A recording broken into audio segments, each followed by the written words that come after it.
Donc c'était un combat en Ukraine. Et donc on rentre, on est à la pesée. Je vois, je sais pas, tu sais, il y a des mecs qui rentrent un peu comme ça et tout. Il y a un mec qui part sur la scène, il sort un pistolet. Bonjour tout le monde et bienvenue sur Légende. Aujourd'hui, notre invité est un combattant de MMA. Il s'appelle Morgan Charrière, français.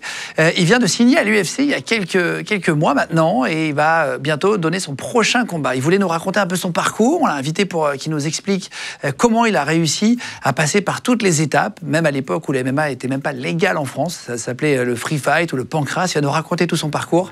En tout cas, merci d'être là de plus en plus nombreux. Merci de vous abonner. Continuez de vous abonner sur notre chaîne YouTube Légende. Ça nous aide vraiment. Plus vous êtes nombreux, plus on peut avoir d'invités différents, donc abonnez-vous sur Légende et abonnez-vous aussi si vous nous écoutez en podcast audio sur Spotify, Deezer, Apple Podcast. Vous pouvez mettre directement 5 étoiles et ça nous aide vraiment aussi beaucoup pour le référencement des premiers podcasts de France grâce à vous. Donc voilà, merci mille fois. On fait ce média tous ensemble. Et il y a une adresse email si un jour vous voulez venir, vous aussi, raconter une anecdote de vie. Si vous arrivez quelque chose d'exceptionnel, vous êtes les bienvenus. Il suffit juste de m'envoyer quelques lignes par mail avec 2-3 anecdotes que vous voudriez raconter à l'antenne pour qu'on imagine un petit peu. Avec votre numéro de téléphone, vous m'envoyez ça sur cette adresse-là, voilà, contact@legendegroup.fr et vous serez tous les bienvenus sur le siège comme Morgan Charrière. Maintenant sur Légende, on y va. Bonjour à tous, c'est Morgan Charrière pour Legend et je suis là pour vous raconter ma vie. Et ben voilà, bienvenue Morgan. C'est plaisir de t'avoir. Bah avec plaisir, je suis très content aussi d'être là. Écoute, t'as signé à l'UFC depuis 2023, c'est ça? C'est ça, combattant l'année MMA. dernière, ouais, c'est ça. On va faire le parcours, c'est intéressant. On a prévu un jeu à la fin pour essayer de comparer, non pas les jambes, ça n'a pas d'intérêt, chacun là. On a pris un bob, je sais pas si tu l'as vu. Ouais, je l'ai vu tout à l'heure en passant. Ouais. Un bob, c'est un truc pour s'entraîner, pour ceux qui ne voient pas, ou si vous écoutez en podcast audio, je vous le décrirai tout à l'heure, mais c'est une espèce de bonhomme, c'est un punching ball. Ouais, c'est ça, c'est un bonhomme rose en forme d'homme, souvent il n'a pas de bras. Tu t'entraînes avec ce genre de truc ou pas? J'en ai un dans ma salle de sport. C'est vrai? Ouais. Mais c'est utile? Ouais, c'est hyper utile, hein, parce que tu peux le régler au niveau de la taille. Donc si j'affronte un adversaire grand, je le mets grand, sinon je le mets bas. Et je vais travailler dessous mes coups pour, par exemple, tu vois, si je veux viser vicieusement le nez, je vais m'entraîner à taper dans le nez pendant 1000 fois, comme dans les films. Ah oui? Ouais, vraiment. On va mettre un capteur dessus. Il y a des systèmes qui permettent de... Alors, je ne sais pas si c'est très fiable, on verra tout à l'heure, mais c'est plus histoire de s'amuser 2 secondes, on fera ça à la fin de l'émission, de taper dessus et de mesurer la force. On va mesurer différents sports, on trouvait ça assez intéressant. Okay. Différentes façons de taper pour voir s'il y a une différence entre différents sports de combat. On a fait venir 3 sportifs, tu les as rencontrés ou pas? Pas encore, ça c'est surprise. C'est bien, ils ont gardé... Et si tu veux, tu taperas dedans, moi aussi, pour montrer que c'est moins fort, histoire de montrer un peu la différence. Alors, je ne sais pas si vous entraînez avec ce genre de boîtier qui mesure les forces. Alors, j'ai jamais testé un boîtier comme ça qui mesure les forces, mais par contre, en prépa physique, on utilise des trucs pour savoir quand tu soulèves, pour mesurer ta puissance d'éjection, etc. Mais j'ai jamais tapé dans quelque chose qui mesure ma force. On va parler d'entraînement après. T'as 20 victoires, 10 défaites, on a noté 1 nul. T'as jamais été mis KO. Tu sais pas ce que ça fait ou est-ce que t'as déjà été mis KO ailleurs? Non, je sais pas. Je sais pas du tout. J'espère que... J'espère que ça m'arrivera jamais, vraiment. Ça fait peur un peu, non? Ouais. Bah, en vrai, moi, je trouve que c'est pas le chaos qui fait peur. Non, pour le cerveau, je trouve, tu vois. Tu sais. Ouais, bon, je sais pas. Après, c'est peut-être parce que je baigne dans mon sport et j'en ai vu beaucoup. J'en ai mis beaucoup aussi. Mais c'est plus l'après du chaos et de l'humiliation que ça représente le chaos plutôt que ça fait pas peur. Hein. En vrai, c'est un peu comme la mort, tu sais, tu le sens pas, le chaos, c'est paf. Et d'un coup, tu te réveilles et tu dis, ah, qu'est-ce qui s'est passé? Il y a que toi qui le vois pas, en fait. Oui, c'est ça, il y a que toi qui le vois pas. Ouais. C'est plus la peur d'allumer les réseaux sociaux après. C'est plus ce qui en découle, même pour la suite, les réseaux, ta carrière, et après la santé, bien sûr, ça peut être grave, hein, des fois, un gros chaos, tu peux rester 10 minutes inconscient. Tu penses à ça quand tu vas faire un combat, là, tu vas faire un combat contre Nathaniel Wood, le prochain, on va en parler après, hein, c'est un combattant anglais. C'est une crainte pour toi, je sais pas si... t'as pas d'enfant encore, toi? Non. Pour la famille, est-ce que, tu vois, les parents, l'entourage, est-ce que c'est une crainte d'avoir un problème physique grave? Bah alors pour moi, pas du tout. C'est pas une crainte du tout. Je pense que tous les sportifs, en tout cas à très haut niveau, soit on fait un déni, soit en fait on l'a accepté. Enfin moi j'ai accepté en fait que mon corps il peut, enfin je vais y laisser des plumes. Ouais, et si je le laisse pas maintenant, plus tard à 50, 60 ans. Je vais pas être dans le meilleur état physique. Mais après, moi, j'essaie de me préserver quand même dans ma carrière, dans la façon dont je m'entraîne et tout. Mais c'est plus ton entourage qui a peur pour toi. Ma famille, ma compagne, tous les gens qui sont autour de moi, c'est plus eux qui prennent les coups en vrai que moi. Hein. Moi, je suis dur en fait. On a ce truc de combattant d'être dur et pas d'aimer la douleur, mais en fait, on l'accepte et on vit avec au quotidien. Donc, de se casser quelque chose, c'est pas grand-chose. Hein. Ta copine regarde, Benoît Saint-Denis qui est venu, on l'a reçu, on a eu plusieurs combattants MMA. Certains ont les parents qui regardent pas en direct, mais qui regardent après. Est-ce que toi, ils regardent, tes proches, ta femme ou pas? Alors, pendant longtemps, ils ont pas regardé. Ma femme, si elle regarde, elle, tout le temps, elle vient. Elle est boxeuse aussi. C'est ça, elle est boxeuse. C'est différent encore. C'est différent, puis elle est là au quotidien. C'est pas la même chose. On va dire que elle m'a pas élevé, quoi. Elle m'a pas éduqué. Par contre, pour mes parents, ça a été dur, ça a été compliqué. Mon père, lui, c'est vraiment hyper compliqué pour lui de me regarder combattre. Il préfère que je combatte et il regarde après. Ma mère, elle, maintenant, c'est bon, elle peut regarder. Mais elle viendrait pas, par exemple, en direct? Si. Par contre, maintenant que je suis à l'UFC, ils viennent quand ils peuvent. Bon, là, à Paris, c'est simple hein, pour le coup, donc ils viennent.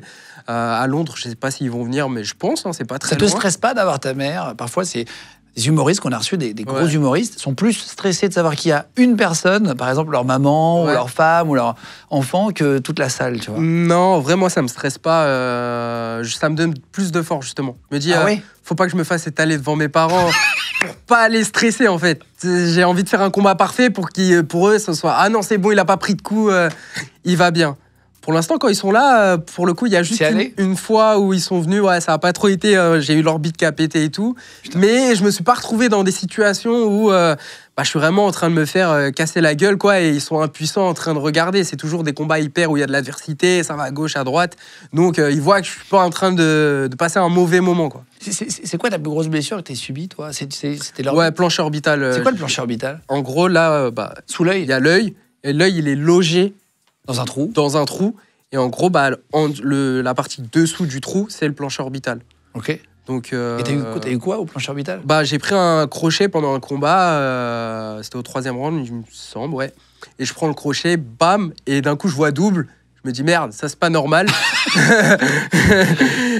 Donc, je finis le combat et tout. Quand même? Ouais, c'est là, hein, maintenant. Non, mais après, tu peux t'arrêter, c'est un problème. Mais tu perds.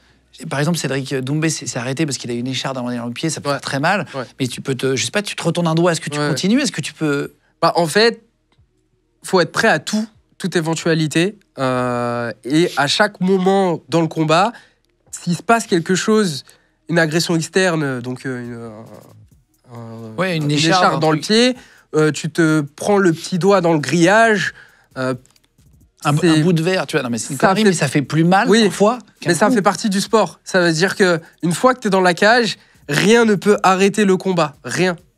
En fait, sauf une demande, quoi. Si le combat est arrêté, t'as perdu. Ouais, c'est ça. Donc, à partir de ce moment, tu te casses le pied, tu te casses le bras, peu importe ce qui arrive. Si tu veux continuer, tu peux continuer. Mais après, c'est toi et si t'as envie d'aller jusqu'au bout, quoi. Quand tu te fais, donc tu disais, tu t'es pris un crochet, tu vois double. Jusqu'à la fin, tu vois double. Qu'est-ce que ça procure, en fait, de se casser le plancher orbital? Moi, ce que ça m'a procuré, du coup, c'est vraiment ça. En fait, je prends le coup, je fais un mini ascenseur. Donc, un ascenseur, c'est quand on a l'impression qu'on t'a mis KO un petit peu. Donc, tu fais un petit mouvement comme ça. Donc, je fais un petit mouvement comme ça. T'es un peu désarçonné. Ouais, voilà. Et d'un coup, mon adversaire, je le vois, il y en a deux, quoi. Je me dis, putain, merde. Et il est où?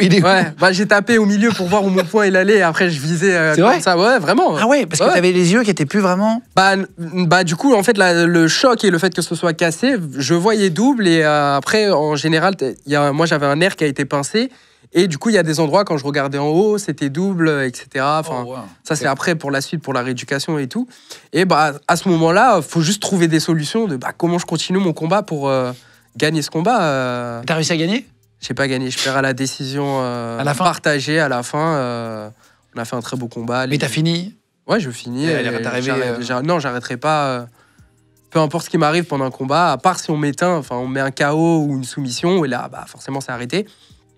Sinon, peu importe, je me casse un bras, une main, j'allais dire la tête, non, parce que là, tu peux pas fonctionner, mais tu vois, l'œil, le nez, La mâchoire, c'est la mâchoire. Comment on s'entraîne? Parce que c'est le meilleur moyen de mettre quelqu'un KO, c'est taper dans le menton. Ouais.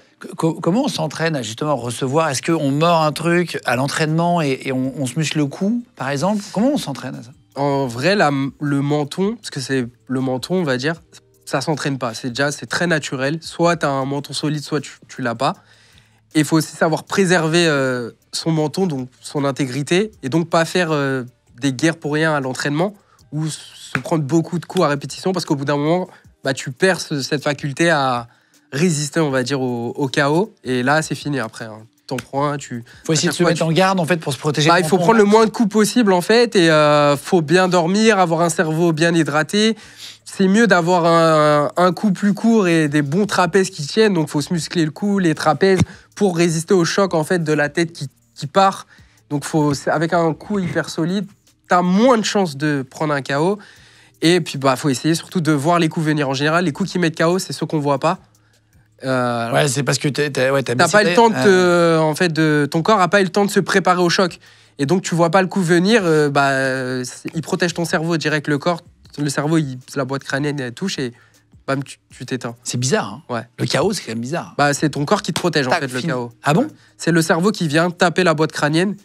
Ça fait un tilt comme un et du coup, dès que ton cerveau il touche la boîte crânienne, le corps il t'éteint, il te coupe direct. C'est pour ça qu'on tombe comme ça, quoi. T'as déjà eu parce que même si il y a le show, on a un personnage, on fait les durs et tout machin, le mec d'en face, quand tu donnes un KO, ça arrive.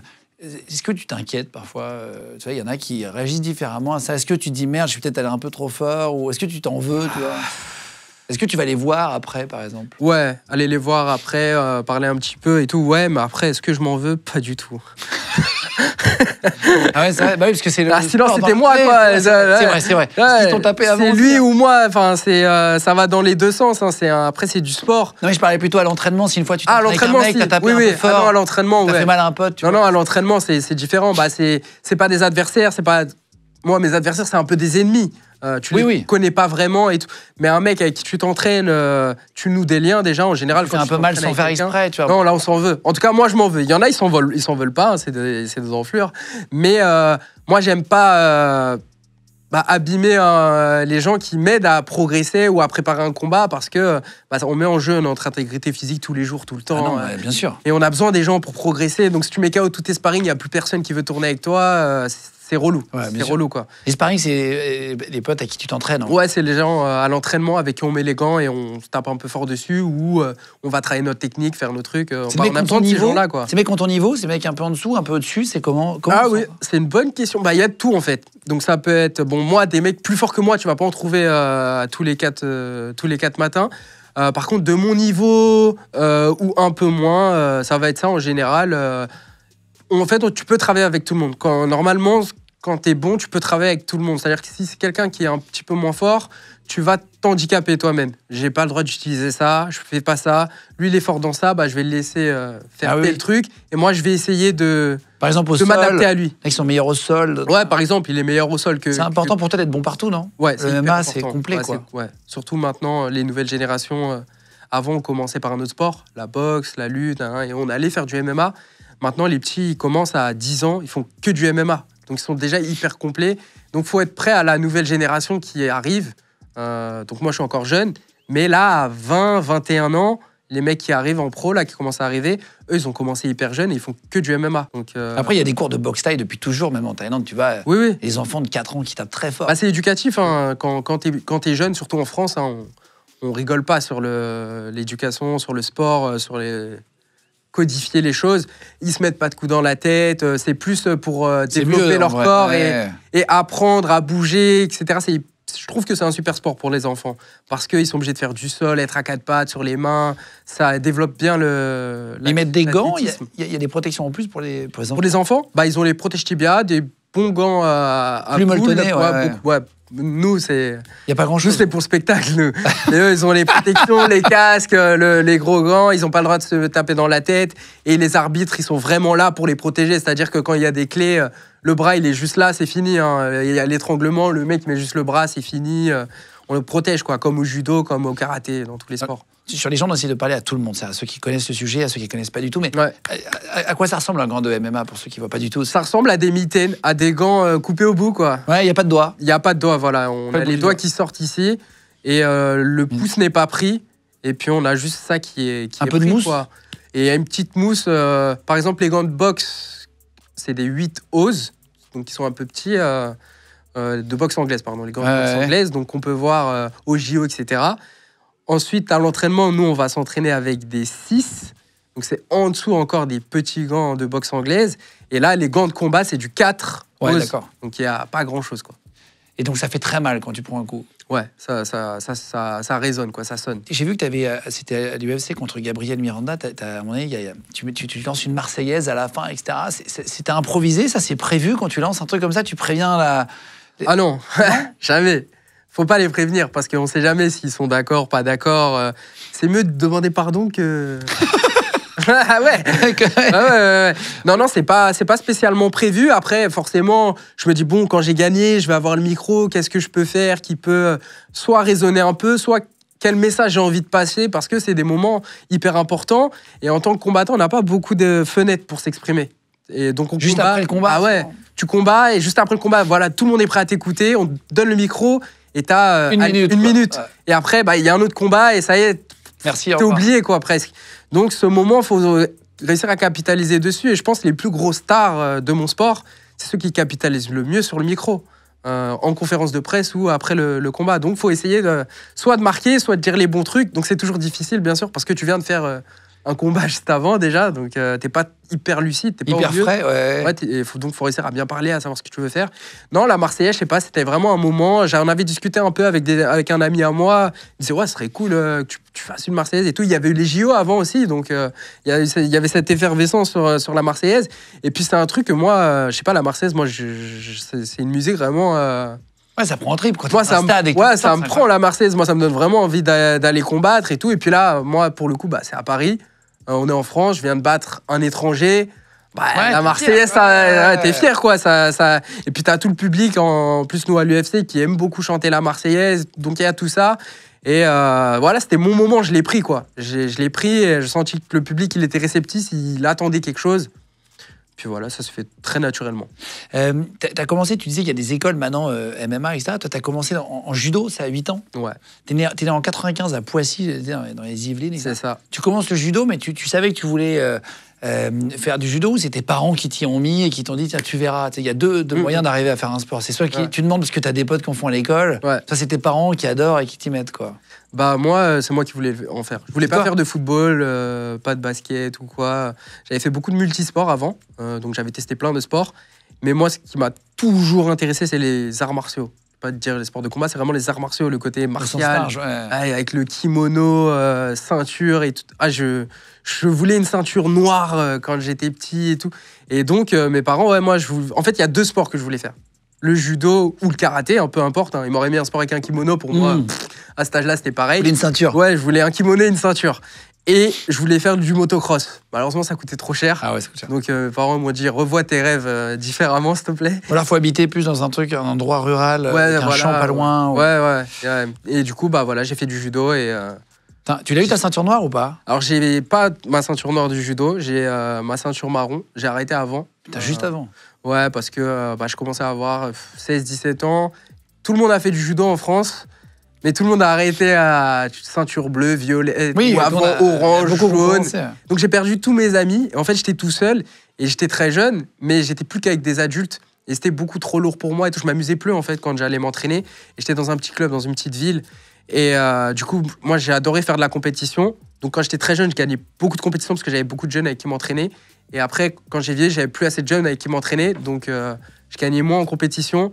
C'était moins drôle, moins fun. Donc, je cherchais un autre sport de combat. Tu prenais ça au sérieux à 8 ans déjà? Très au sérieux. J'étais pas là pour rigoler. Fallait pas.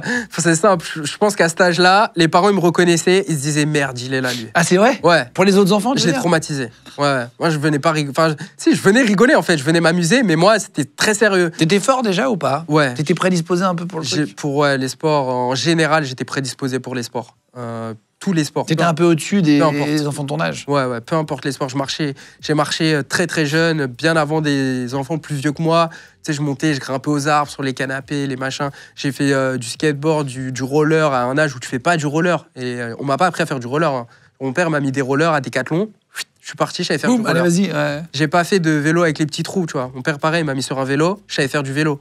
Et du coup, forcément, j'étais prédisposé pour le sport. Peu importe le sport que je touchais, j'y arrivais. Et parents cool avec le fait que tu aies envie de faire du MMA, ils t'ont accompagné ou ils étaient un peu réticents, comme un parent pourrait l'être, à juste titre d'ailleurs. Quand tu entends que ton fils il peut se battre, ça te fait Non, mes parents, ils sont durs. Avec ça, tu veux dire? Ouais, avec l'éducation. Ils sont très stricts. Donc le judo, bien sûr, un art martial, ça leur convenait très très bien. Pas trop violent, parce qu'il n'y a pas de coups, mais pourtant c'est quand même violent pour le corps, le judo. Peut-être même plus que le MMA, hein, parce que tu tombes beaucoup. Et donc, moi, à cette époque-là, quand j'ai voulu changer, et je voulais arrêter le judo, j'en avais marre d'être collé à quelqu'un, en fait, et de voir le jeter tout le temps la même chose. Du coup, je voulais faire de la boxe ou de la boxe thaï, parce que j'avais vu Hong Bak, tous ces films-là. Et je me disais, j'aimerais bien apprendre à pas frapper, mais je trouvais ça beau de savoir se battre, en fait. Et mes parents, non, ils étaient complètement fermés à l'idée. C'est vrai. C'est-à-dire que toi, t'as vu un film, t'as pas rigolé, t'as dit, ça sera de ma vie. Alors oui. Tu vois, quelque part, ouais. Non, le cheminement, il s'est pas fait comme ça. C'est-à-dire, je me suis dit, j'ai envie d'apprendre à faire ça, mais je savais pas que je pouvais peut-être en vivre, que la compétition, ça pouvait amener à te faire payer, connaître, etc. Et t'es à des années-lumière de te dire, moi, je vais combattre pour une organisation américaine d'un sport qui est même pas légal en France. Oui, c'était pas légal avant. Non, il y a 10 clubs en France qui le pratiquent, entre guillemets. C'est juste des passionnés. Ils se mettent des cassettes, ils essaient d'apprendre les techniques. Ok, c'est comme ça, je crois. Ils se débrouillent entre eux. Ça s'appelait le pancras avant. Pancras, c'est ça. Et même avant ça, les gens l'avaient appelé le free fight. Ouais. Et après, oui, en France, c'était sous l'appellation du pancras. Et donc, quand on combattait, c'était sur des rings, sans coup au sol. Donc, il n'y avait pas tout ce qui est ground and pound, etc. C'était vraiment, du coup, pied-point, lutte. Et au sol, ça devenait du jiu-jitsu brésilien. C'est quoi, ground and pound, tu dis là? Ground and pound, c'est quand on peut frapper au sol. La personne, donc avec ses poings au visage ou au corps. Ça, c'est le ground and pound. Ah, ok. C'est ça, c'était interdit avant? Parce que trop violent, peut-être? En France, c'était pas autorisé. Ouais. C'était pas autorisé, les coups au sol, on n'avait pas le droit. Et on a été un des derniers pays à autoriser le MMA, si ce n'est pas le dernier. Tu vas découvrir le MMA à 18 ans. C'est là, c'est 2013, non? Ouais. Toi? C'est ça, 2013 environ. Donc tu disais, donc tu vois le film, etc. Mais donc tu disais qu'il y avait au début donc judo, ceinture marron, etc. Pour bien comprendre le processus, il y a des cours de pancras. Tu vas regarder au début pour voir à quoi ça ressemble physiquement en vrai. Déjà il y a une longue négociation avec mes parents pour qu'ils me laissent aller essayer. Putain, ouais. Ça a été compliqué, mais mes oncles qui sont venus, ils ont bataillé parce qu'eux ils faisaient de la boxe anglaise quand ils étaient plus jeunes. Donc ils sont allés voir ma mère, ils l'ont brossé dans le sens du poil, ouais laisse-le, c'est un bon enfant et tout. Donc au final j'ai pu y aller. Ta mère était plus dure que ton père sur ça. Maman. Maman, elle a grandi dans un quartier difficile. Ses petits frères ils ont foutu un peu le bordel, donc elle voulait pas de violence en moi. Vas-y bagarre. Voilà, elle voulait pas de violence en moi. Sport interdit. C'est ça, ouais. Même pas juste le fait que je frappe. Tu vois, elle devait se dire non, faut pas qu'il se retrouve là-dedans. Alors que moi, c'était vraiment que pour le truc de j'aime ça, quoi. Et donc, en fait, j'avais un ami qui faisait, à cette époque-là, du free fight. Donc, on l'appelait comme ça. Et moi, j'étais vraiment dans cette transition. Voilà, j'ai envie de changer de sport et tout. Mes parents, ça y est, ils commençaient un peu à se détendre. Ils me disent, ouais, viens avec moi. Je t'emmène au free fight. Tu vas voir, tu vas kiffer. Donc, moi, je regarde un peu sur Internet, je cherche. Il n'y avait rien, en vrai. Je trouvais rien du tout. Et je regarde un film. C'était à l'époque Never Back Down. Je me dis, waouh, ça a l'air trop bien. En fait, les mecs savent vraiment tout faire. Là, on est plus loin que Hong Bak, boxe anglaise et tout. C'est genre, ils ont réponse à tout. Et du coup, dans le film, je sais pas, ils s'affrontent, un mec qui a un style, un autre style. Et là, je me dis, waouh, je crois que c'est ça que je veux apprendre à faire. Pas en faire mon métier, apprendre à faire. Et donc, mon pote, il en fait déjà du free fight dans un petit club à Mantes-la-Jolie.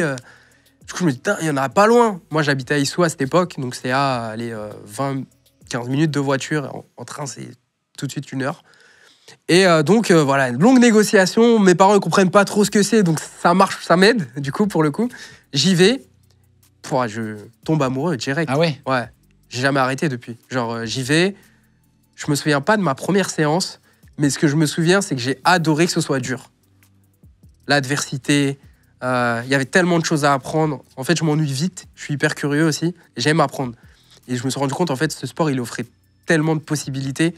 Le judo, j'étais cantonné à telle technique, tel machin, faut faire tomber comme ça, comme ci. Ouais, ça t'a ouvert le champ des possibles. Ouais, là, c'est genre, en fait, tu peux tout faire, tout. Il y a pas de code. C'est-à-dire que tu peux inventer des techniques qui n'existent pas, des choses qu'on va te dire ça marche pas. Si tu y crois et que ça va avec ton corps, ça va marcher. Et à partir de là, je suis tombé dedans. Après, autour de moi aussi, il y avait beaucoup... C'était que des passionnés à cette époque qui pratiquaient ça. Il fallait être un peu fou. Moi, j'étais jeune, donc rien à voir. Mais quand t'es un peu plus vieux, t'allais te faire ça, fallait être vraiment passionné. Parce que les coachs, ils apprenaient comme ça, sur le tas, en regardant des cassettes, des machins. Le mec, il venait de la boxe, l'autre du sol, et ils essayaient de faire un mix. T'es doué ou tu travaillais beaucoup au départ? Ou les deux? Je dirais pas que j'étais doué. Parce que du coup, par rapport au judo, c'était quand même très différent. Là, il y avait des coups. Donc moi, j'avais pas l'habitude de prendre des coups. Donc j'ai eu une phase d'appréhension des coups. Tu vois, t'as peur de prendre des coups et tout. Par contre, j'ai ce truc en moi. J'ai une persévérance, un esprit de compétition. Je sais pas comment l'appeler, une niaque, une hargne. Je lâche pas. Je déteste pas réussir quelque chose. Et je vais réessayer. J'ai pas peur d'échouer, en fait, de rater et tout, de perdre, de me faire mal. Moi, ça me dérange pas, ça. Par contre, de pas réussir, ça m'énerve. Ah oui? Ouais. Et du coup, vu que je réussissais pas spécialement tout, qu'il y avait des mecs plus forts que moi, juste quelqu'un de mon âge qui est meilleur que moi, tu vois, moi j'étais bon au judo, du coup au sol, etc. Mais un mec de mon âge qui était meilleur que moi en pied-point ou en boxe, ça m'énervait. Parce qu'on avait le même âge. Et du coup, je voulais y arriver. Mais tu veux pas en faire ton métier, là? C'est non, loisir, c'est du loisir. Je m'amuse. Enfin, je m'amuse. Et tu continues tes études. Tes parents et ta mère, elle te dit ok, t'y vas, mais tu continues BTS. Je suis scientifique à cette époque-là, je suis en bac S quand je commence. Et après, je pars en BTS. Mes parents, c'était non négociable. Il faut faire des études normales. Ils ont raison, en vrai. Bien sûr. Ils ont raison. Il faut faire des études. Ton sport, là, c'est cool, mais c'est pas un travail. Mais ma mère, je m'en rappelle, elle me l'a dit, 3 dans les yeux. Un jour, on mangeait. Elle me dit, et ton truc, là, je te vois venir. Ce sera pas ton métier. T'as dit ça, c'est vrai? Je te jure qu'elle m'a dit ça. Ouais. Elle m'avait dit, ça sera... c'est cool pour t'amuser, mais cherche un vrai truc d'adulte. Ils veulent des bagages, les parents. Ouais, ils veulent se rassurer, surtout. Ils veulent se rassurer. Parce que là, pour le coup, c'était pas légal, le sport que je faisais. Bon, voilà, rapidement, j'ai fait des bons résultats. Au bout de 2 mois, je deviens champion de France et tout. Donc, quand même, tu vois, En pancrace? En pancrace, c'est ça. Je me débrouille. En 2 mois, tu deviens champion? En 2 mois, c'est ça. Je fais ma première compétition. Au bout de 2 mois et demi, je crois que c'était en décembre. Championnat de France, zone nord, je sais plus quoi. BTS MUC à côté? Non, là, j'étais encore au lycée. Ah ouais? Ouais, ça, c'est vraiment le début. Et je gagne en mineur. J'avais 17 ans. Ouais, 17 ans, ça. J'étais mineur. C'était là, vraiment, mes premiers combats, je m'en rappelle. Ouais, comme c'était hier. Clair. Enfin, c'est faux. Ouais. Et puis voilà, après ça, petit à petit, je rentre en BTS. Donc là, quand je rentre en BTS, moi, je commence quand même à me dire, peut-être qu'il y a moyen. Peut-être qu'il y a moyen d'en faire quelque chose. Mais voilà, en France, c'était toujours pas légal. Très peu de représentants français. Tu vois, on n'avait pas d'exemple. J'avais pas d'exemple de me dire, lui, il a réussi. Lui, il vit du sport. Donc là, tout de suite... T'as pas de modèle vraiment français. Pas de modèle. Donc je me dis, je sais pas. Donc ça, je regarde un peu ce qu'ils font les autres pros. Et les autres pros, la plupart, ils galèrent. Ils ont un taf à côté, à mi-temps. Ils combattent. Quand tu combats, t'es pas payé. Tu gagnes 500 balles. C'est déjà bien, 1000 balles max. Donc c'est vraiment pour t'amuser que tu fais ça quand t'es français. Pour t'amuser. À l'époque, quoi. C'est de la passion, quoi. Et tu travailles à côté, après, tu vas remplir les rayons de supermarché.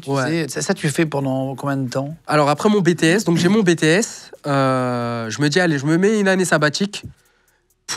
Sabbatique. Une année où je travaille un peu. De transition.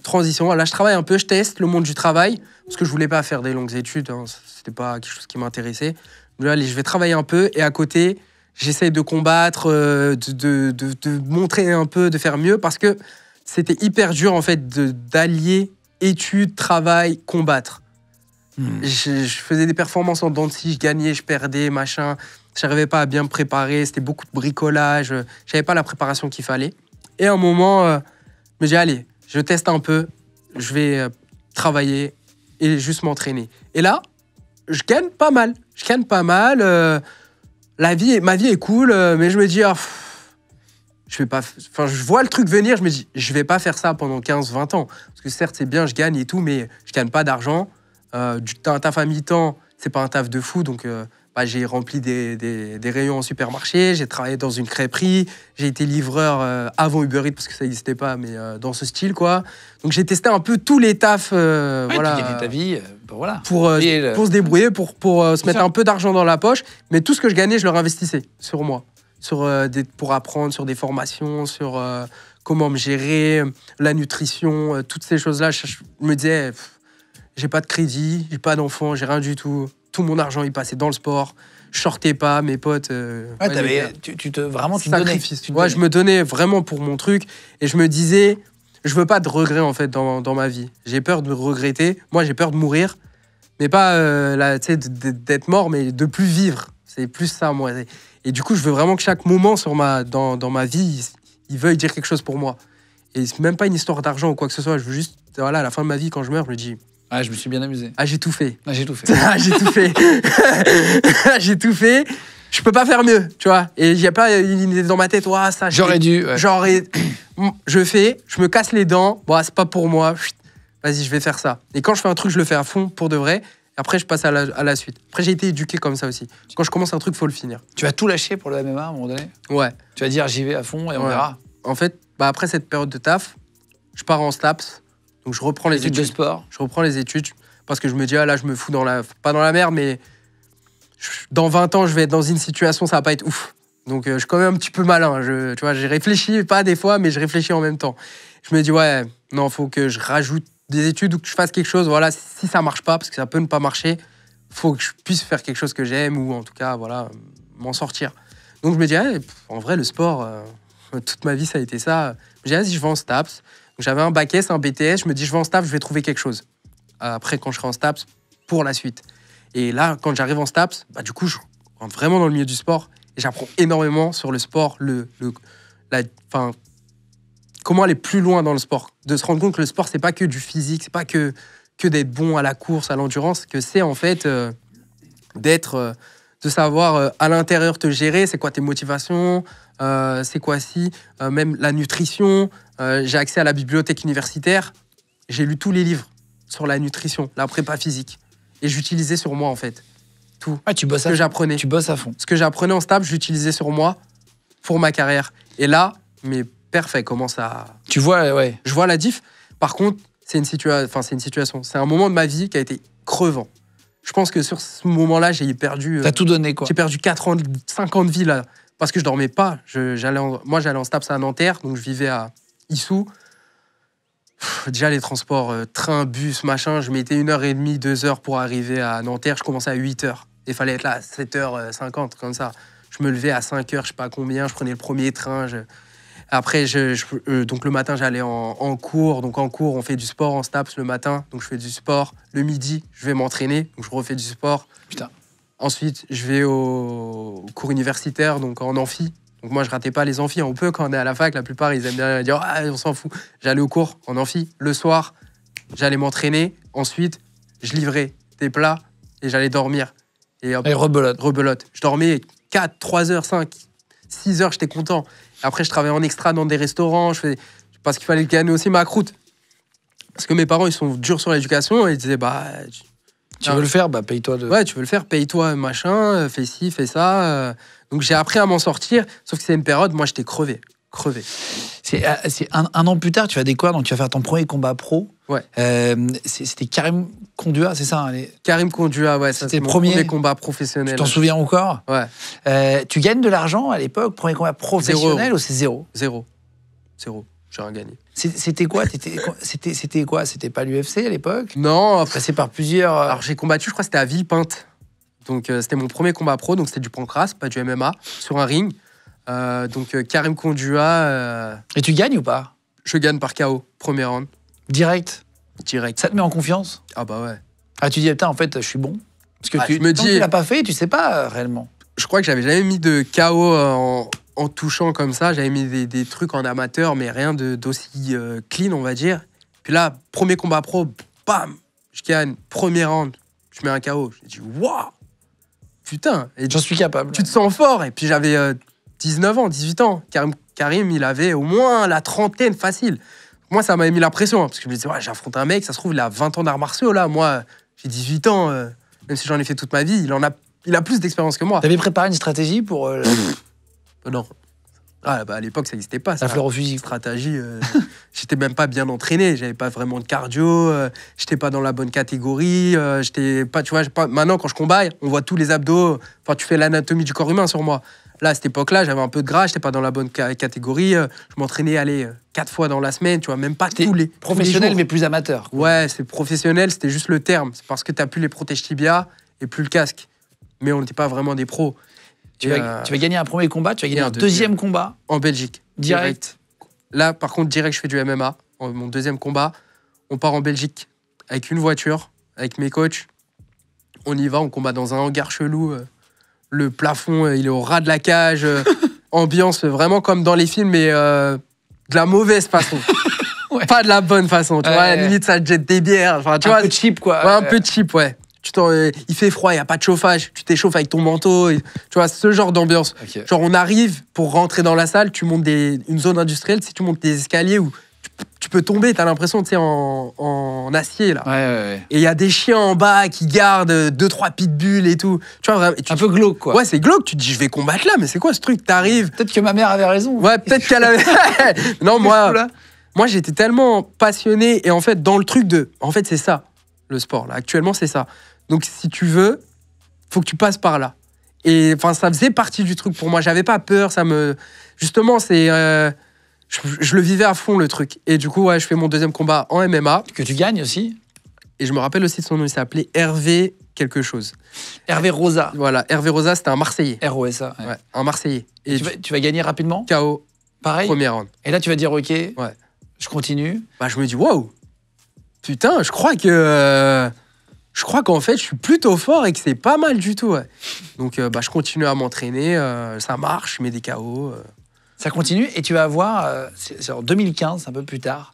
C'est là c'est intéressant parce que tu lâches pas. Et de toute façon, tous les mecs qui ont réussi très haut ont eu des hauts, des bas et n'ont jamais lâché en fait. C'est ça, exact. Tu vas enchaîner 3 défaites. Ouais. Là, ça te met, tu disais, en confiance. Tu as 2 belles victoires dès le début. Tu vas enchaîner 3 défaites. Comment ça se passe dans ta tête? Est-ce que tu te remets en question? Ouais. Est-ce que tu dis pas assez d'entraînement ou je suis pas assez fort ou j'ai peut-être pas les capacités ou c'est juste une mauvaise passe, je vais continuer Bah, en fait, à cette époque-là, voilà, le MMA, le club où je combattais, les coachs, mais les gens avec qui je m'entraînais, il n'y avait pas l'intensité qu'il fallait sur le tapis, il n'y avait pas l'exigence, voilà. Il n'y avait pas l'exigence qui est demandée en professionnel dès que tu commences à monter à un certain niveau. Et donc, j'avais pas de game plan, j'avais pas le cardio, parce que j'avais pas de préparation physique, enfin, j'allais juste au cours. C'est quoi le game plan? Ah oui, c'est vrai qu'il faut peut-être expliquer. Un game plan, du coup, c'est vraiment, comme le nom l'indique, le game, donc jeu et plan de jeu. Ta stratégie, c'est un plan de jeu, c'est ta stratégie pour gagner le combat. C'est-à-dire qu'à un certain niveau, juste venir et te battre, ça ne marche pas. Je vais l'épuiser au début, je vais être il faut une stratégie de, voilà, lui, il préfère ça. On a vu sur telle vidéo, tel truc, il est bon dans ça, dans ci, toi, tu es fort dans ça. Il faut absolument l'empêcher de pouvoir faire ça. Toi, il faut que tu le ramènes au sol. Il prend les crochets. Ou il faut passer le premier round, le fatiguer. Deuxième, t'accélères. Moi, j'avais pas tout ça. C'est-à-dire que quand le combat est commencé, j'allais comme un ouf et on advienne ce que pourra. Hein. Et ça marche pas. Donc, et je suis pas dans la bonne catégorie. Donc, je combats contre des mecs plus lourds que moi. Ça, c'est ma première défaite. Ma première défaite, c'est dans un tournoi. Je combats donc en moins de 70 kilos, mais je fais tous les jours. Tu vois, je marche 72 max. Donc, je devrais combattre, là, actuellement, si on refait maintenant, en 61 kilos, je devrais être. Donc, je suis à 10 kilos de la caté d'où je devrais être. Et là, j'affronte un mec, il fait 10 kilos de plus que moi, le jour du combat. Et ça se voit, hein. Moi, j'ai 19 ans, 20 ans. C'est beaucoup, 10 kilos. Ouais. Lui, il a déjà 29, 28. Un homme, tu vois, il est musclé. Il met 10 kilos, il fait 80, 83 le jour du combat. Moi, je fais 72. Et il a de l'expérience, il a déjà 10 combats. Et donc, je fais le combat contre lui. Il soumettait tout le monde, il n'arrive pas à me soumettre. On finit à la décision, je perds à la décision le combat, malheureusement. Donc ça, c'est ma première défaite. Et après, j'enchaîne 2 défaites. Et c'est beaucoup de remise en question parce qu'en fait, je me prends pas de KO, je me prends pas de correction. Tu sais, je suis pas genre... c'est te défonce pas, mais... Ouais, on me défonce pas. Mais tu subis. Mais voilà, je mets pas assez de points, quoi. Je mets pas assez de points. Tu vas travailler. Ouais, tu vas bosser 7 jours sur 7. Tu disais vraiment là, tu te regardes dans une glace en gros et tu te dis bon là maintenant faut. Ouais. En fait, je me suis dit. Ça rigole plus quoi. Quand j'ai perdu, donc je fais les 3 défaites de suite. Tu passes de voilà, j'ai gagné 2 combats, paf, KO, tac, tac, et là 3 défaites, je comprends pas vraiment. Pourtant, je m'entraîne et je comprends pas et je me dis en fait peut-être je suis nul. Et tu vois, c'est dur de se le dire. Je me dis, peut-être je suis nul en fait. Tu te remets en question. Ouais, je me remets en question vraiment. Je me voyais pas faire une carrière, mais quand même, quand j'avais mis 2 KO, je me disais, peut-être que. Et à cette époque, ça a commencé à être un petit peu plus. On avait quelques Français qui étaient à l'étranger, pas à l'UFC encore. On en a eu à l'UFC, hein, mais c'était pas connu comme maintenant. On en avait qui s'exprimaient au Bama, c'est des organisations anglaises. Donc, l'étape du dessus, on va dire, quand tu combats en France. Donc, moi, je les regardais quand j'étais plus jeune. Je me dis, là, peut-être que voilà, j'ai mis 2 KO. Je refais 2-3 combats, je vais être à leur place, enfin, je vais combattre pour des Anglais, et là, je vais être bien payé, je vais être sur des chaînes, enfin, je vais passer un step, je vais devenir un petit athlète.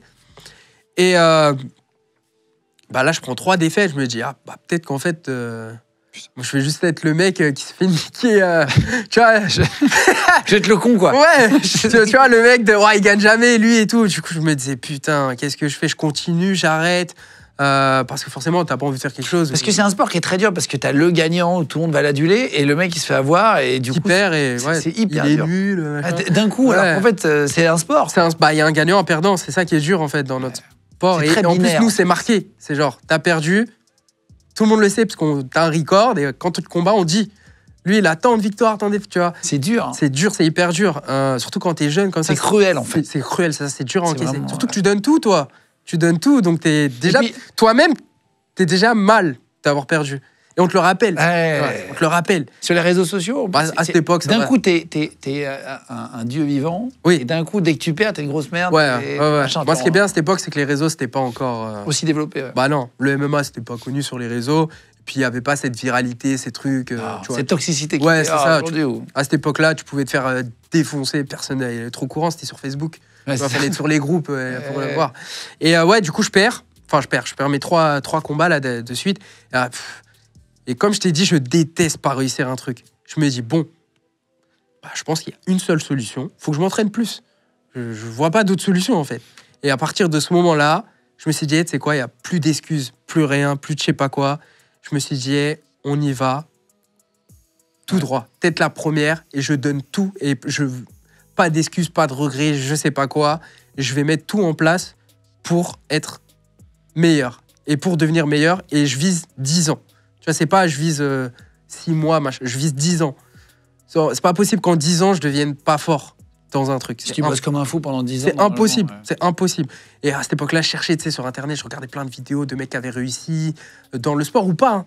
Tous, c'était la même chose. Ils ont pas lâché, ils ont taffé. Ils avaient une route. Ouais, et ils ont pas écouté les gens. Et je me suis dit, moi aussi, je vais faire pareil, je m'en fiche. Même en France, c'était même pas du MMA, donc c'était pas légal et tout. Tu sais, je m'en fiche.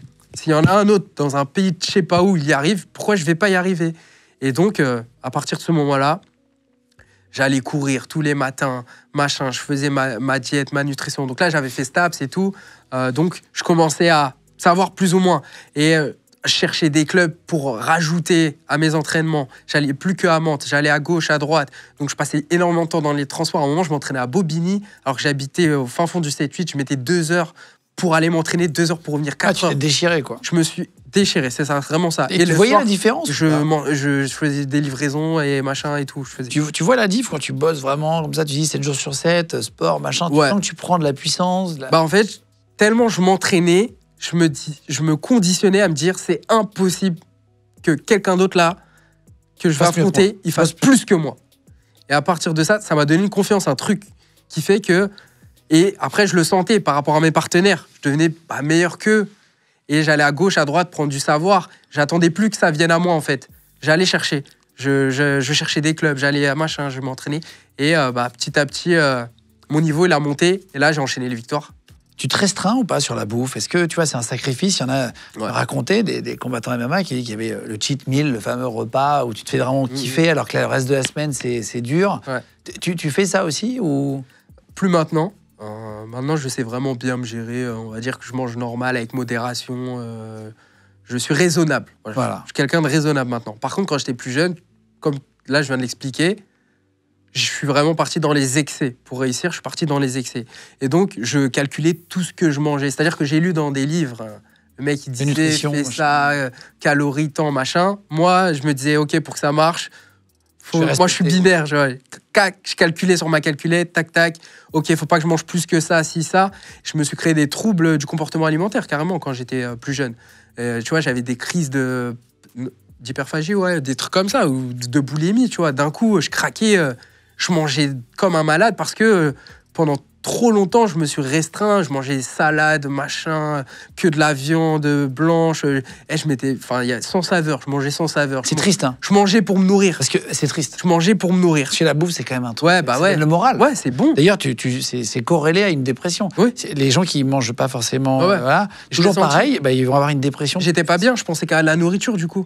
Tu sais, même sur Insta, je regardais de la nourriture sur YouTube. Ah, c'est vrai. Tu vois, ouais, surtout en régime quand je combattais, parce que au début, bah, mon entourage savait pas le faire, moi non plus, et forcément, il fallait que je perde du poids parce que j'étais pas dans les bonnes catégories. Donc déjà, il fallait que je passe dans la catégorie du dessous. Donc moi, je combattais en 70, il fallait que je combatte en moins de 66 kilos. Oui, c'est par poids là. Je savais pas comment perdre du poids. Tu sais pas perdre du poids quand t'as Il y a 18, ce qu'on 20 appelle ans. le cutting aussi maintenant. C'est ça, le cutting. Le fait de devoir perdre un maximum avant la pesée. C'est ça. Dos, Et après, tu reprends au maximum en 24 ouais. heures. C'est pas très bon pour le corps. C'est pas très bon pour le corps, mais Va t'accompagner, quoi. c'est ça. Et à cette époque-là, c'était. Maintenant, c'est quand même assez carré. La plupart des gens qui te le font faire ou qui t'amènent à le faire, t'as des gens autour de toi qui savent le faire ou qui connaissent un mec qui sait le faire. Avant, il y avait personne. T'as perdu combien de kilos Max en combien de temps? Ouais, c'est quoi ton record Mon record, c'est 7 litres, je crois. 7 ou 6 litres. En Après, combien de si temps tu prends le total, j'ai perdu 12 kilos, ou un truc comme ça, au total. Que tu reprends en une journée? Que tu essaies de reprendre, ouais, en 24 Ouais, tu reprends jamais vraiment. 24, 36 heures. Ah si, maintenant, moi, je reprends 10 kilos quand je combats. En une journée? Ouais, 24, 36 heures. Ça dépend de la pesée, elle est quand. Ah ouais. Et ouais, ça, bah, Putain, ça- dès que c'est pesé, tu cours, tu bouffes, quoi. Oui et non, c'est-à-dire que c'est hyper scientifique et il faut faire attention. Si tu remets pas bien ce que tu as perdu le jour du combat, tu seras pas bien, Ouais, tu n'auras pas d'énergie, tu pas être prends en un coup digestion dans le non plus, ventre, ouais. bah, t'es pas bien. C'est fatigant, la digestion. T'as le ventre qui gargouille ou t'as envie de vomir, t'es plein. Tu sais, tu t'as mangé n'importe quoi. Ça m'est déjà arrivé, hein, parce que je savais Trop pas bouffé quoi avant le faire. combat, ouais. J'ai trop mangé. J'ai déjà perdu un combat parce que j'étais pas bien à l'intérieur. J'étais prêt, mais j'ai raté ma reprise après le cutting. Pourtant, c'était pas des gros cuttings à cette époque, hein. Mais c'est ça l'expérience aussi. Et c'est ça qui, avant, à l'époque, quand j'ai commencé, moi, vu que le MMA c'était pas légal, qu'il y a plein de gens qui. On apprenait tous. Et donc, bah, on s'est tous ratés, cassé les dents. Il y avait des idées reçues, des trucs. Et donc, bah, j'ai dû énormément travailler, vraiment, pour en arriver là. J'ai dû aller chercher les connaissances. J'ai appris le cutting, hein. Moi, je l'ai appris avec des Américains qui étaient allés en Irlande. Et eux, c'était leur travail. C'était des nutritionnistes spécialisés dans le cutting. Comment on perd 12 kilos en quelques jours? Comment on perd 12 kilos? C'est un régime incroyable. Bah, c'est pas en quelques jours, on va dire que ça va être sur. Alors, on va dire. Quelques semaines, ouais. Ouais. Idéalement, c'est 8 semaines. Mais la plus grosse partie du poids que tu C'est à la fin. perds, c'est à la fin sur les 2 dernières semaines. Et sur la dernière semaine, tu perds vraiment, allez, 6 kilos, on va dire. Et en fait, c'est scientifique. C'est vraiment des calculs par rapport à ce que. C'est un peu du faux poids. En fait, tu joues avec les phénomènes physiologiques du corps. C'est de la SVT, en fait. Et c'est. Combien tu consommes de calories? Combien tu prends? Non, c'est plus ton corps pour stocker de l'eau. Donc, tu as de l'eau qui est. Bah, notre corps, il est composé de beaucoup d'eau. 70%, je crois. Ouais, un peu même plus, ouais. D'eau. Et en fait, par exemple, le sucre que tu as dans le corps, donc le glycogène, qui est stocké dans tes muscles, qui te sert à tous les jours. Bah, si d'un coup tu cours, c'est le glycogène qui va t'aider à courir ou à tenir longtemps, jusqu'à ce que tu l'aies épuisé. Ce glycogène, pour être stocké dans ton corps, il est stocké avec de l'eau. Donc, 1 gramme de glycogène, c'est 3 grammes d'eau. Ok.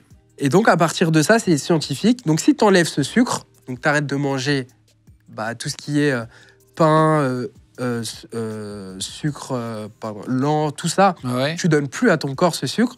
Petit à petit, tes réserves, elles partent. D'eau. Donc, tu perds ce glycogène et l'eau qui est attachée avec. Donc, déjà, juste en faisant ça, tu perds, allez, 1,5 kg, 2 kg. Ensuite, tu vas manger en cétogène. Donc, les régimes cétogènes, c'est souvent du gras et de la protéine. Et le fait de manger comme ça... Viande et fromage. Souvent. Voilà, viande, fromage... ou un Étonnamment, petit on peu de maigrit en légumes. mangeant que Voilà, des fromages. C'est fou. de la viande blanche, toutes ces choses-là. Et du coup, là, en fait, ton corps, il n'y a plus rien dedans lié au sucre qui est bloqué avec l'eau. Et donc, tu perds du poids que tu peux reprendre assez rapidement, juste en remangeant du sucre. Ouais, donc Parce que ça va se ouais, refixer c'est une science, avec c'est une l'eau. science, c'est intéressant. Hein. Et ensuite, tu vas perdre aussi, tu vas arrêter le sel à un moment, toutes ces choses-là. Ça va aussi t'enlever de l'eau. Ensuite, tu vas arrêter les fibres, donc les légumes, etc. Tu vas vider ton bol gastrique. Donc, tu vas encore gagner du poids. Et là, on va dire, tu arrives à 2 jours de la pesée. Bah, il n'y a plus rien dans toi.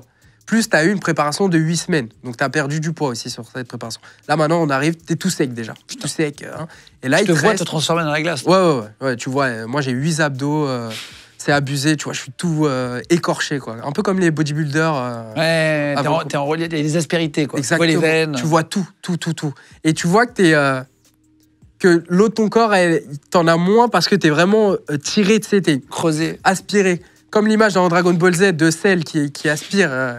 Ça parle à tout le monde, ça. T'es comme ça. Et du coup, bah, ensuite, là, t'es vraiment au stade, voilà, et là, il n'y a plus rien à perdre.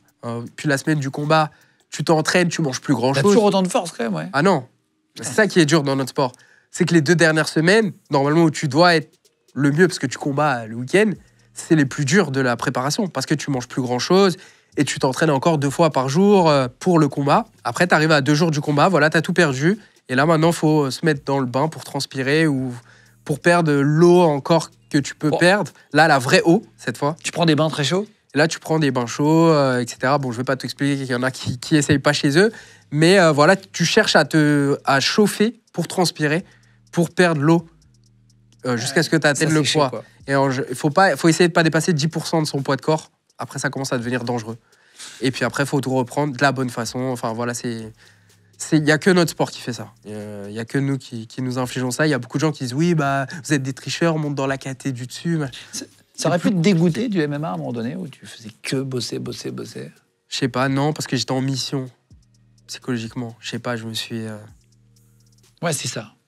J'étais en mission. Et la foi sur ça. Ouais, je sais pas ce que. Je me donne que dans les trucs que j'aime et que j'ai choisi de faire. Donc avant ça, voilà, le judo, quand j'étais petit, j'avais choisi, je me suis donné, j'ai gagné plein de choses. Après, j'avais plus envie, donc je l'avais plus choisi, ça m'ennuyait. L'école, je le faisais parce qu'il fallait le faire. C'est pas un truc qui m'animait chaque matin. Donc avoir des bonnes notes, quoi que ce soit, je m'en fichais un peu. Donc je travaillais strict minimum pour avoir 12, voilà, etc. Stab, j'ai adoré. Voilà, j'ai eu la mention, j'ai bien travaillé. Mais j'avais, tu sais, aucune vraie réussite, vrai truc. Il y a que le sport qui m'intéressait. Mais voilà, en France, le sport, c'est pas un truc où les gens ils te disent bah vas-y à fond, tu vas devenir super fort ou machin. Et, on t'applaudit pas pour le sport. Mes parents, ils sont durs dans l'éducation et tout. Et j'ai jamais eu vraiment de félicitations pour ce que je faisais en dehors de l'école ou quoi. Tu dis chercher de la reconnaissance? Ouais, chercher pas de la reconnaissance, quelque chose. Et beaucoup de gens qui font des métiers extraordinaires cherchent un peu de la reconnaissance. Je pense que je recherchais de la reconnaissance parce qu'en fait, je faisais plein de choses en dehors de l'école, mais j'avais personne qui me poussait ou qui me disait ouais, c'est bien. Tu sais, j'avais pas de gratification, j'avais jamais de. Et du coup, je sais pas, je me sentais vide un peu. Tes parents t'ont déjà dit qu'ils étaient fiers de toi maintenant? Maintenant, ouais, mais tu vois, je suis pas marqué par ça. Mes parents, ils sont durs avec ça. Ils ont du mal à dire qu'ils sont fiers, qu'ils nous aiment et tout. Et je pense que j'ai manqué un peu de tout ça quand j'étais plus jeune. Et je pense que le MMA, c'était vraiment soit mon exutoire, soit le truc que j'ai trouvé pour pas devenir, pour remplir ce vide, en fait, pour pas devenir fou. Et j'ai rempli ce vide avec ça, en fait. Et c'était dur. Et je sais pas, c'était ma façon de me punir, peut-être un peu, parce que ça me faisait mal. Hein. Je me suis fait mal. Bien sûr. Enfin, au-delà de prendre des coups. Hein. Parce qu'en vrai, les coups, une fois que tu as l'habitude, ça fait plus très mal. Hein. En 2016, j'ai noté, tu combats 8 fois la même année. Ça, c'est assez marquant parce qu'il y a, en général, un temps de préparation minimum. Ouais. Toi, t'enchaînes. Ouais. Et tu gagnes. Ouais, je gagne. Bah, là, c'est vraiment l'époque où je me suis dit... Je suis un soldat. Je suis en mission, je suis un soldat, il n'y a rien qui va m'arrêter. Fallait pas me parler de... Déjà, j'avais pas d'argent, donc je partais pas en vacances. Comme ça. Et c'est vraiment, j'étais omnibulé par ça. Vraiment. C'était à la limite de la folie. Genre, je mangeais, je dormais, je pensais qu'à ça. MMA, performance. Faut que je dorme tant de temps. Faut que je surveillais mon sommeil. Oui, j'étais un robot. Je surveillais mon sommeil. J'avais des applications que je foutais sous mon oreiller et tout. Je regardais, putain, j'ai pas bien dormi, tu vois, j'ai trop bougé. Je me rappelle de cette application. Tu vois, j'avais ça. Je m'étais acheté une Apple Watch pour surveiller mes battements du cœur et tout. Et en cours, je regardais, je me disais, ouais, là, c'est bien, je suis à 50, tout comme ça. Et j'essayais de faire descendre. Tu vois, je regardais ma montre. Rythme cardiaque le plus bas possible. C'est ça, je m'entraînais en fait tout le temps. Dès que j'avais un moment, même dans le train, hop, je lisais des livres J'étais omnibulé par, pas la réussite, enfin si, peut-être la réussite, mais je voulais y arriver. Je pense que je voulais prouver. Je voulais pas te laisser à pas y arriver. Ouais, je voulais pas qu'on dise... je voulais montrer que que j'allais réussir, que j'étais pas fou. Enfin, si, j'étais fou. Tu vas avoir peur en Ukraine pour ta vie cette année-là. Qu'est-ce qui se passe? Donc, c'était un combat en Ukraine. L'Ukraine, en tout cas, moi, depuis que j'y allais, ça a toujours été un pays un peu instable. Donc, à cette époque, quand je combattais là-bas, le gouvernement ou la classe politique, il n'y avait pas vraiment de vraies personnes au pouvoir. Il y avait des sortes de milices qui existaient et qui faisaient un peu régner la loi là-bas. Là, on est vraiment dans les films en Russie, on va dire, tu vois, un peu bizarre, ambiance pistolet, machine à biller, tu vois, ce genre d'ambiance. Ouais, pas du tout l'UFC d'aujourd'hui. Non, pas l'UFC, non. Maintenant, tu vois, l'ambiance, vraiment, tu te dis, ouais, je peux me faire tirer dessus à tout moment ici, où on me fout dans un coffre et... Voilà, et puis je suis le seul Renois d'Ukraine aussi. Là-bas, il n'y a pas de diversité. Et donc, on va à la pesée. On rentre dans un centre commercial. Donc, c'était pesée vraiment chaud, pesée chaud, tu vois, dans le centre commercial. Grosse estrade, machin et tout. Et donc, on rentre, on est à la pesée. Voilà, les organisateurs, ils sont en train de parler au micro et tout. Donc, nous, on est dans le centre commercial. Derrière moi, il y a mon coach. Puis, moi, je suis toujours sur mes aguets dans ce genre de pays. Je fais attention, on ne sait pas trop. Je regarde et tout, et puis je vois, je sais pas, des mecs qui bougent un peu. En tout cas, mon second sens du danger. Ton sixième sens. Mon sixième sens, il clignote. Il dit, hey, ça bouge bizarrement là autour de toi. Il y a des mecs qui sont, tu sais, il y a des mecs qui rentrent un peu comme ça et tout. Ils se cachent un peu le visage. Ouais, ils se cachent un peu et tout. Je me mets dos à un mur pour être sûr que personne me saute par derrière. Moi, je me dis, putain. Ça, c'est un groupe de fascistes, ils viennent me soulever en Ukraine, là. Tu vois, ils ont vu, il y a un Renoir dans le truc, ils veulent l'attraper. Ouais, du coup, tu vois, je fais attention. Et là, d'un coup, en fait, ça va très vite. Hein. Je me souviens pas exactement, mais ça va vraiment très, très vite. Il y a un mec qui part sur la scène, il sort une banderole, donc je pense qu'il voulait revendiquer quelque chose. Il sort une banderole, et il y a un mec, pas très loin de moi, il sort un pistolet. Je me dis, waouh, le bordel, qu'est-ce qui se passe là? Qu'est-ce que je fous là? Moi, je suis venu combattre là. Tu vois, c'est quoi ça? Je suis les Yvelines, moi, que je fous là. Il sort un pistolet et il y a deux mecs donc de l'organisation. Et on dirait, pour eux, c'était un pistolet à billes. Ils courent sur le mec. Je me dis, et il leur tire pas dessus le mec. Et puis là, après, voilà, ça commence à courir tous les côtés et tout. Tout le monde hurle là. Moi, je me taille. Et tu fais quand même le combat? Ouais. Ouais, on fait la pesée quand même. Au final, tu vois, les trucs, ils se remettent carrés. Les organisateurs, ils viennent nous voir. Ils disent, non, vous inquiétez pas, ça, c'est une milice qui veulent nous faire du chantage, machin et tout. Enfin, nous, en vrai, je sais pas qui a raison, qui a tort. Hein. Moi, je vois juste un pistolet et des mecs pas fréquentables qui sont là. Donc, au final, non, et ça continue. Hein. On fait la pesée. Le lendemain, je combats et voilà. Hein. Mais tu ouais, dis, ça paye bien, ça paye combien Quand je te dis ça paye bien. Même à l'époque. Parce que à l'époque, aujourd'hui, c'est ça. Moins. À l'époque, j'ai pris. Allez, $2000 cash dans ma poche. Pour un combat. Pour un combat. Ouais. À cette époque, c'était très bien payé. Pour ton coach avec, c'est à toi de payer le coach? Ah oui. Après, ouais, c'est tout toi compris. Oui, $2000, c'est tout compris. Hein. C'est pas 2000 et en plus, non. Et tu payes les billets? Non. Par contre, ce qui est bien, quand tu combats à l'international, normalement, on paye tes billets d'avion. L'hôtel, le VHR. L'hôtel, restaurant. Tu peux ramener un coach. Par contre, si tu veux en ramener deux, il faut que tu payes le deuxième. Et on te passe genre 50 balles par jour pour que tu manges avec ton coach. C'est comme ça que ça a fonctionné à cette époque. Ça sert à quelque chose d'avoir un coach sur le bord du ring qui crie, qui dit est-ce que ça te sert ou est-ce que ça dépend des combattants. Plus. Par contre, quand tu es à très haut niveau, ouais, c'est obligé. C'est obligé. Il y a une vidéo de toi où on entend ton coach qui hurle « Nique lui sa mère ». Tu as vu ça? Ouais. Est-ce que ça te sert à quelque chose Alors, en fait, il faut remettre le contexte là dans ce truc. Mais en fait, alors, à cette époque-là, voilà, mon coach, moi, il me connaît depuis que j'ai 16 ans. Et il m'a vu dans chaque étape de ma carrière. Et il a vu tout ce que j'ai mis pour arriver à ce niveau. Et donc, c'était un combat au Cage Warrior. Juste avant la ceinture, je vais affronter l'ancien champion. Cage Warrior, c'est là où tu vas après... après le WFC, l'Ukraine, etc. J'arrive à rentrer au Cage Warrior. C'est plus prestigieux encore, avant l'UFC. Ouais. C'est juste avant l'UFC, ça commence à être vraiment prestigieux. On commence à rentrer dans les vraies choses sérieuses. Je suis reconnu dans le monde du MMA. Voilà, quand je signé au Cage Warrior, surtout en tant que Français à cette époque, parce que le MMA est toujours pas légal, c'est ouf. Je suis en contrat là-bas et tout. Tu vois, j'ai passé un step. Ouais. Et donc, mes coachs, eux, à cette époque, ils savent tout ce que j'ai fait pour arriver là. Hein. C'est pas tombé comme ça. Hein. Je me le suis donné. Et donc, j'affronte l'ancien champion du Cage Warrior. Et ce mec, il parlait très mal. Très, très mal. Tu vois, on est dans le trash talk, mais le trash talk irrespectueux. C'est-à-dire que dès qu'il faisait une interview où il parlait de moi, il disait non, Morgan, il est médiocre, je vais le défoncer, après je pars en vacances avec ma femme, il mérite même pas d'être là et tout. Et mon coach, en fait, tellement ils me connaissent, ils m'aimaient, ils m'aiment, ils l'ont pris personnellement, ça aussi. Tout comme moi, je l'ai très mal pris parce que j'étais encore jeune, tu vois. Et maintenant, je prends du recul sur ce genre de choses. Mais il était vraiment rentré sous notre peau, tu vois, un petit peu dans notre tête. Et du coup, bah en fait, le combat se déroule très très bien pour moi. Je suis en train de le laver. Et on est devant mes coachs. Et en fait, mon coach, il est tellement encore galvanisé. Dans ça. Tu vois, il veut lui faire payer ce qu'il a dit, tu vois. Parce que lui, il a vraiment mal pris qu'il ait dit autant de sales choses sur moi sur l'Internet, sur les réseaux. Et là, à cette époque, ça y est, les réseaux, ça commençait à tourner les trucs et tout. Et mes coachs, ils disaient, hey, plus jamais il redira ça de quelqu'un, tu vois, il avait dit que j'étais, je sais plus, à moitié un bon combattant, ce genre de choses.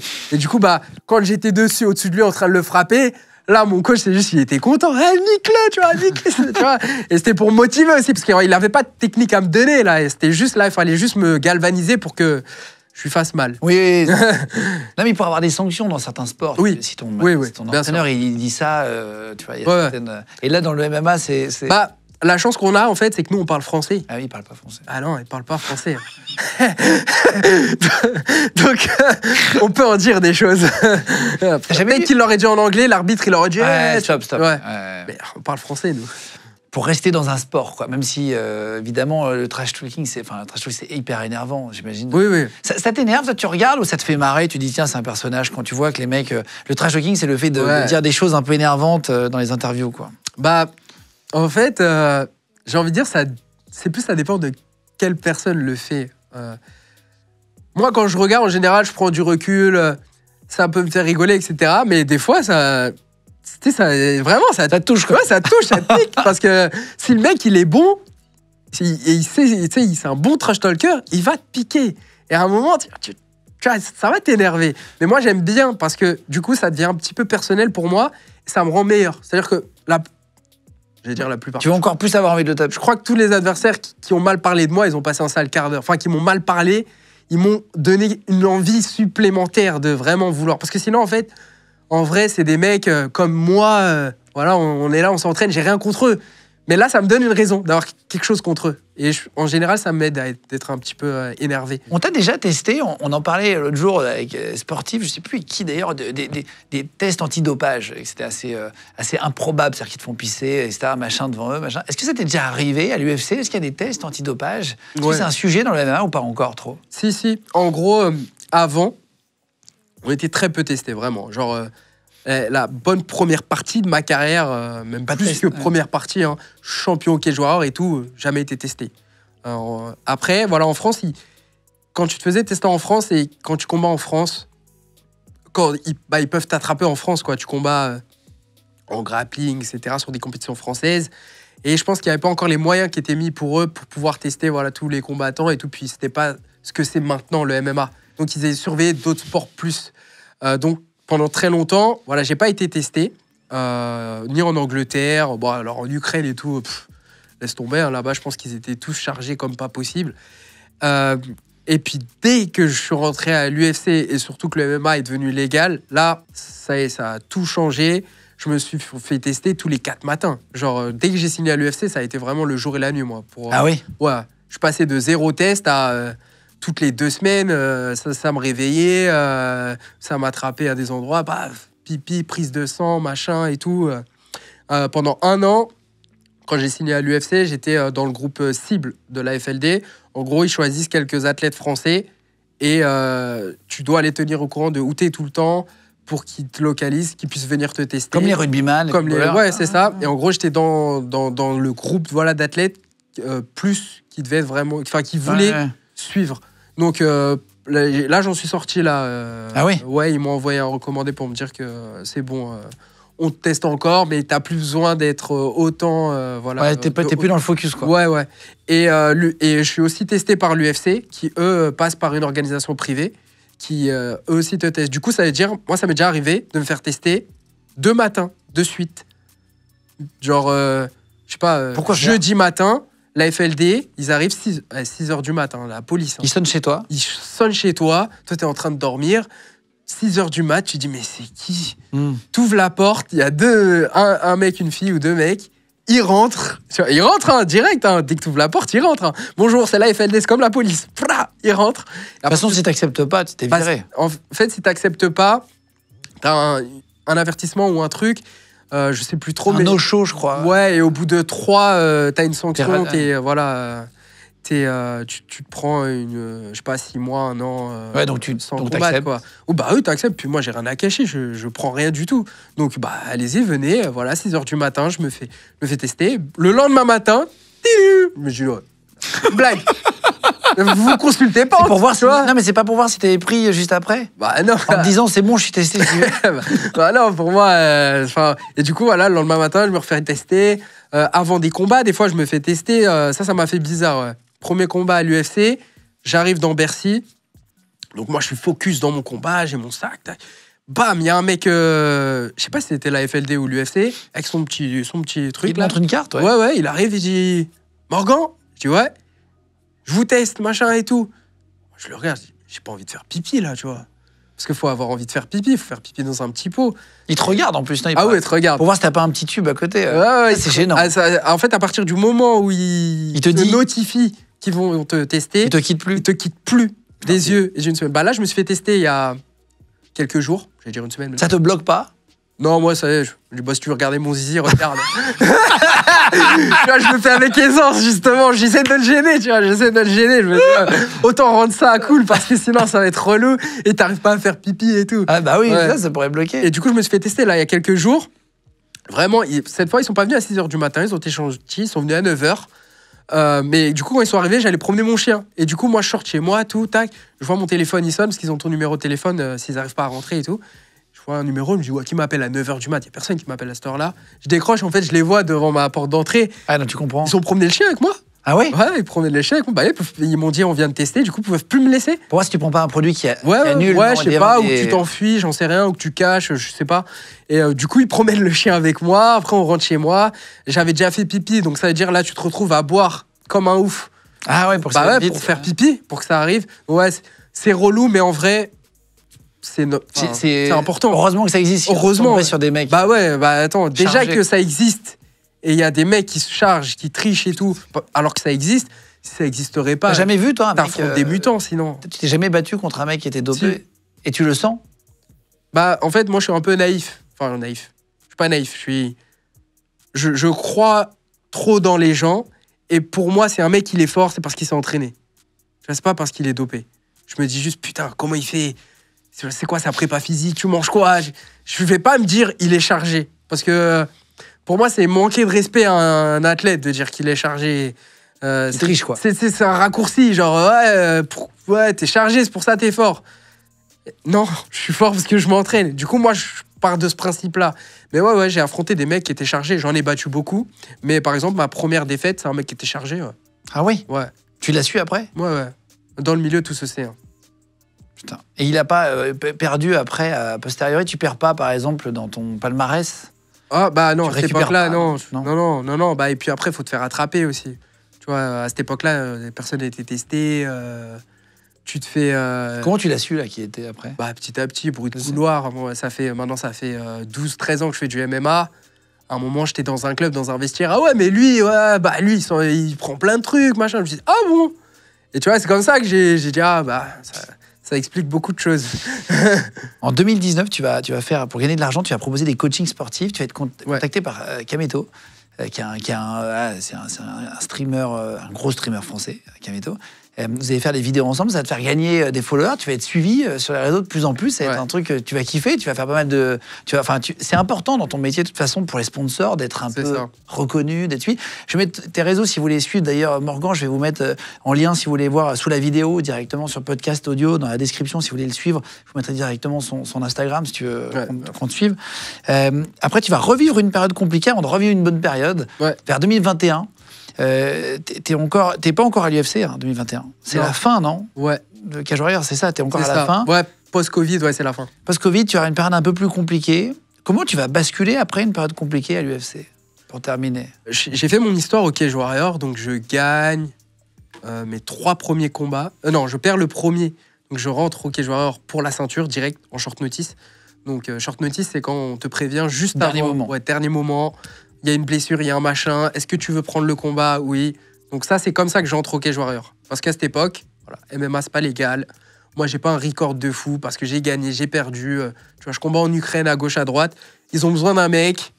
Mon manager, il est connecté avec le mec du Cage Warrior et tout. Hop, il me propose. Je dis oui. Parce que je sais que j'ai le niveau. Et que je vais les choquer et qu'ils vont me sous-estimer, comme d'hab. Et je vais choquer. J'entre par ça au Cage Warrior pour la ceinture direct. Je prends un mec archi fort. Je fais 25 minutes de combat, donc 5x5, ceinture et tout. Je perds, décision partagée. Mais j'ai jamais perdu ce combat. En vrai, jamais perdu. Donc voilà, c'est un petit vol et tout. Le Cage Warrior, il me signe. Je fais ma carrière. Je gagne 3 combats à la suite. Donc là, je peux me préparer. Hein. Tac, je prends un mec bon, je le bats. L'ancien champion, je le bats. Je fais la ceinture, je gagne la ceinture. Bim. Là, je suis au top. En Europe, en France, à cette époque-là, il n'y a personne dans le MMA qui a mon niveau de notoriété ou de quoi que ce soit sur les réseaux. À cette époque, les combattants n'étaient pas suivis, c'était pas très connu. Moi, je sais pas, j'avais 100K, 150K, c'était incroyable. Genre, j'avais plus de followers que des combattants UFC, même des champions UFC. J'étais le premier combattant en France, peut-être même en Europe, qui gérait ces réseaux. Enfin, qui avait une chaîne YouTube, qui faisait des montages, qui préparait. Enfin, tu sais, j'avais des plans sur Instagram. Là, je fais une vidéo pour apprendre aux gens la nutrition. Là, je fais ça. Tu vois, tout était carré. Je savais communiquer. Et donc, j'étais le seul combattant qui faisait ça. Et j'étais aussi le seul suivi. Il y a eu ce passage avec Kameto qui a fait que j'ai été très suivi et du coup mis en avant. Et donc, je commençais, j'avais cet effet boule de neige. Et en plus, je performais au Cage Warrior. Et donc, j'arrive à la ceinture. Donc là, je suis dans les gros combats européens. Après, c'est l'UFC. Quand tu as la ceinture du Cage Warrior, en général, après, tu la défends, tu vas à l'UFC, ou tu la défends pas et tu vas à l'UFC. C'est vraiment la porte d'entrée. C'est comme ça que tu vas à l'UFC en Europe à cette époque-là. Donc, je suis le champion. Tout le monde est comme un ouf en France. Je fais le premier combat télévisé. Donc, en clair, les gens ils créent leur compte, ils me regardent combattre à 22h30 en live direct, gratuit. On fait 1 million de téléspectateurs et tout. Enfin, c'est une folie ce qui se passe. Même moi, je comprends pas. Hein, tu vois, j'ai pas la présomption de t'es dire, étonné, tu vois, que j'intéresse tout le monde, mais ça plaît. Le MMA plaît, les gens m'aiment bien. Ce que j'ai fait avec Kameto, ça a bien résonné, ça a bien vieilli. Je sais pas de casserole, je fais rien de fou sur les réseaux. Voilà, je suis juste un petit qui se tue pour atteindre son rêve. Je fais ma chaîne YouTube En route pour l'UFC, où je mets plein d'épisodes sur, mon but, c'est d'atteindre l'UFC et je le documente. Et donc, j'arrive, je gagne la ceinture. Et ensuite, j'ai ma première défense qui arrive contre un Anglais. Je perds ma ceinture. Je me fais voler ma ceinture, en plus. Encore, une décision très controversée. Tout le monde est énervé. Beaucoup de gens sont derrière moi, voilà. Hein. Et donc là, je dois le réaffronter normalement. Malheureusement, il se blesse. J'affronte un autre mec très très fort, un Irlandais, pour la ceinture. Pareil. Je perds ce combat. C'est ce combat où je me fais le plancher orbital. Combat très serré, on fait le combat de l'année sur l'UFC Fight Pass, qui est une plateforme de diffusion de combat, donc qui appartient à l'UFC. On est élu combat de l'année. Hein. C'est un truc de fou d'être élu combat de l'année. Bon combat, quoi. Le meilleur combat de cette année, sur tous les combats qui a eu lieu dans le monde entier, c'était le nôtre pour la ceinture. Et je perds ce combat, décision majoritaire. Enfin, c'est pas décision unanime, ça veut dire, voilà, c'est clair, tous les juges sont d'accord. Là, décision majoritaire, c'est un, il met égalité, un autre, il dit ça, un autre dit ça. Donc, personne ne voit le même combat. Le combat, il y a plein de trucs qui n'ont pas été, des machins. Voilà, il y a encore la discussion de est-ce que j'ai vraiment perdu? Et donc, moi, là, ça fait pas mal de temps là, que je combat au cage et tout. En fait, j'ai pas vraiment perdu. Enfin, j'ai pris des défaites. Sur le papier, c'est rouge, j'ai perdu. Mais que tu regardes les combats, tu dis, je sais pas. Et donc, c'est ça, les défaites que j'ai eues. Et à ce moment-là, quand je perds le deuxième combat, il y a un retournement sur les réseaux. Je me fais allumer. Mais allumer, c'est hyper négatif. Tu passes de mec à être très apprécié. Ouais, je passe de... j'ai fait mon truc avec Kameto. Tout le monde me kiffait quand j'ai gagné la ceinture. Toute la France derrière moi et tout. Et quand je la perds déjà contre Vucenic, je sens un peu que les gens sont un peu moins sympas, mais ça va, voilà. Ça fait partie du truc. Mais ce combat-là que je fais contre l'Irlandais, je sens que, je le sens dans l'atmosphère. L'atmosphère est néfaste, c'est négatif. Tu sens, je le sens, la patate. Et ça me met une pression de ouf en plus, du coup, moi. Parce qu'en vrai, à cette époque-là, il y a que je porte sur mon dos un peu le MMA français, tu vois, je représente un truc. Et je me mets cette pression en plus de, ouais, je veux réussir pas que pour moi, pour les gens. Et du coup, psychologiquement, j'étais pas dans une bonne optique pour gagner déjà ce combat. À cause de tout l'extérieur. Et tu regardes sur le réseau, tu regardes. Ouais, je regarde. Parce que bah, je suis jeune, puis j'aime bien regarder, en fait. Je suis curieux. Et tu disais que tu cherchais. Ça m'aide en plus. C'est intéressant parce que tout à l'heure, tu disais que tu avais besoin un peu d'amour, tu vois, ouais, que les gens disent qu'ils sont fiers de toi, de reconnaissance, ça. Et c'est comme tous les gens qui ont fait des grandes choses, à chaque fois, il y a ça. Ouais. Et en fait, bah, tu vas te faire du mal à regarder. De quand les gens ils te disent « Ah, t'es une merde », tu comprends du pas jour au lendemain, plus, t'es génial et t'es une merde. Surtout que tu comprends pas. Et moi, en plus, au début, vraiment, tu vois, en tant que moi, je prends pas le recul. Genre, je vois des mauvais trucs et tout. Moi, j'allais parler avec les gens. Genre, je leur envoyais des messages en privé et tout. Non, même en privé. Genre, je voulais savoir, tu sais, je voulais comprendre pourquoi ils m'aiment pas. Parce que je comprenais pas qu'est-ce que je pouvais avoir fait. Qu'est-ce qu'on me reprochait ou qu'est-ce que je pouvais avoir fait pour qu'on m'aime pas à cette époque-là. Je leur envoyais, tu vois, j'envoyais des messages en DM, ouais, c'est pourquoi t'écris ça, tu vois, qu'est-ce que j'ai fait, machin. Et en vrai, les mecs, ils ont pas vraiment de réponse, tu vois, c'est juste ils ont envie d'être néfastes. Et du coup, petit à petit, vraiment, et du coup, je perds ce combat. Et là, à partir de là, descente aux enfers. Je me fais allumer de tous les côtés. On se moque de moi, même les médias MMA se moquent de moi. Genre, des chaînes YouTube, ils disent des propos vraiment... tu peux pas dire ça d'un mec comme moi, je me tue, tu vois. Tu regardes les combats, j'ai fait des combats... Les couilles, déjà d'y aller. Oui, non, déjà, mais même plus loin que ça. Le niveau que j'affiche, que je faisais, il n'y a pas grand monde, tu vois, qui avait ce niveau-là, surtout à ce moment-là, et qui faisait ça, qui montrait autant le MMA en France, qui portait tout ça, qui faisait autant de trucs, tu sais, je faisais vraiment beaucoup de choses, je me fatiguais, je faisais des trucs, j'avais pas besoin de les faire. T'as déjà croisé des haters dans la vraie vie ou c'était que ça? Jamais, non. Non, mais t'aurais pu avoir un mec qui dit « Ah, moi, tu m'as déçu, c'est pas très sympa. » C'est des fantômes. Ouais, tu les vois pas, tu les connais pas. Non, jamais vu un hater. Et tu sais, tu parlais un peu tout à l'heure de reconnaissance, etc. Est-ce que tu as déjà tout ce travail que tu as mis pendant plus de 10 ans maintenant, là, acharné, et le niveau que tu as eu en combat, en MMA, est-ce que tu l'as déjà mis au service, en dehors du sport, de quelqu'un? Est-ce que tu as déjà sauvé quelqu'un? Avec un ami, on était à un concert quand il y avait l'UFC Paris 1. Et on est avec je suis avec 4-5 potes à moi, et surtout avec un pote à moi qui s'entraîne, qui est combattant amateur, mais voilà. Et du coup, devant moi, il y a une équipe. Il y a une équipe, ils sont là, voilà, ils ont bu un peu, ils sont dans l'ambiance, ils sont chauds. Il y a 2 filles. Et ils les emmerdent tout le concert. Ils leur tirent les cheveux, tu vois, des taquineries de primaire. Tapent sur l'épaule, machin. Au début, elles rigolent un petit peu. Au bout d'un moment, ça se voit, leur concert, il est ruiné. Elles en ont marre, tu vois, c'est de l'harcèlement. Et du coup, au début, il n'y a que moi qui ai vu. Et moi, j'aime pas les injustices. Toutes ces choses-là, des mecs plus forts qui s'entraînent à plus faibles. Moi, j'ai été élevé du truc de fais pas aux autres ce que tu voudrais pas qu'on te fasse. Et moi, j'ai une petite sœur, j'ai des femmes dans ma famille, j'aimerais pas que ça lui arrive. Et donc, j'ai mon pote à côté de moi, je lui dis, hey, je suis pas fou, t'as vu depuis tout à l'heure les boucs, tu crois, ils les connaissent, les filles et tout, qu'ils leur cassent les couilles. Du coup, on regarde un peu, tu vois, 2, 3 minutes, 4 minutes, on dit non. Et là, mon pote, lui, c'est vraiment le boug, il va, tu vois, il a pas de... Lui, c'est un mec, il a du... C'est on-off. Ouais, on-off. Ouais, il a pas de... Je vois très bien. Tu vois, il dit les choses qu'il faut dire. Donc, direct, il tape sur l'épaule du mec. Parce que moi, je suis un peu plus diplomate dans la vie. Parce que j'ai pas envie d'en arriver direct aux mains et tout. Il tape sur l'épaule du mec, il dit « Ouais, les gars, c'est bon, arrêtez, vous leur cassez les couilles, là, nanana, et tout. » Et voilà, les mecs, devant nous, ils font genre « Ouais, ils nous calculent pas trop, ouais, nanana. » Du coup, on est derrière eux, on regarde encore. Ils continuent, tu vois, ils continuent. Et quand ils le font... Quand ils vers chez les filles, tu veux dire? Ouais, et en fait, quand ils le font en défi de nous. Ah, ils vous regardent, machin. Ouais, genre, il est tout, tu vois, et ils nous regardent. Et du coup, nous, ça nous titille, tu vois, tout le concert, tu vois, ça nous titille. Et voilà, à un moment, les filles, elles changent de place. Voilà, elles partent et tout, elles se déplacent. Et à la fin du concert arrive. Donc, eux, ils ont bu un peu, ils sont dans l'ambiance, ils se reconnaissent dans les sons et tout. Ils sont, allez, 5, ils sont toute une rangée devant nous. Et à la fin du concert, il y en a un... C'est 2 contre 5? Ouais, enfin, il y avait mes autres potes, mais tu vois, je les comptais pas dans la bagarre. Je voulais pas qu'ils rentrent dedans si ça arrivait. Et donc, à un moment, celui-là qu'on a interpellé, il se retourne. Et il parle à mon pote, tu vois, à l'oreille, et lui dit ouais, qu'est-ce qu'il y a? Enfin bref, voilà, il lui dit des trucs. Cherche la merde, quoi. Ouais, il cherche la merde, tu vois, il commence à le chauffer un peu. Qu'est-ce qu'il y a? C'est ta meuf ou je sais pas quoi, nanana. Et mon pote lui dit mais non, c'est juste, ouais, comporte-toi bien. Et le mec, il lui attrape, tu vois, le t-shirt et lui met une patate dans la tête. Ouais, direct. Et du coup, moi, j'ai l'impression que j'ai rêvé là de ce qui s'est passé. Je dis wow.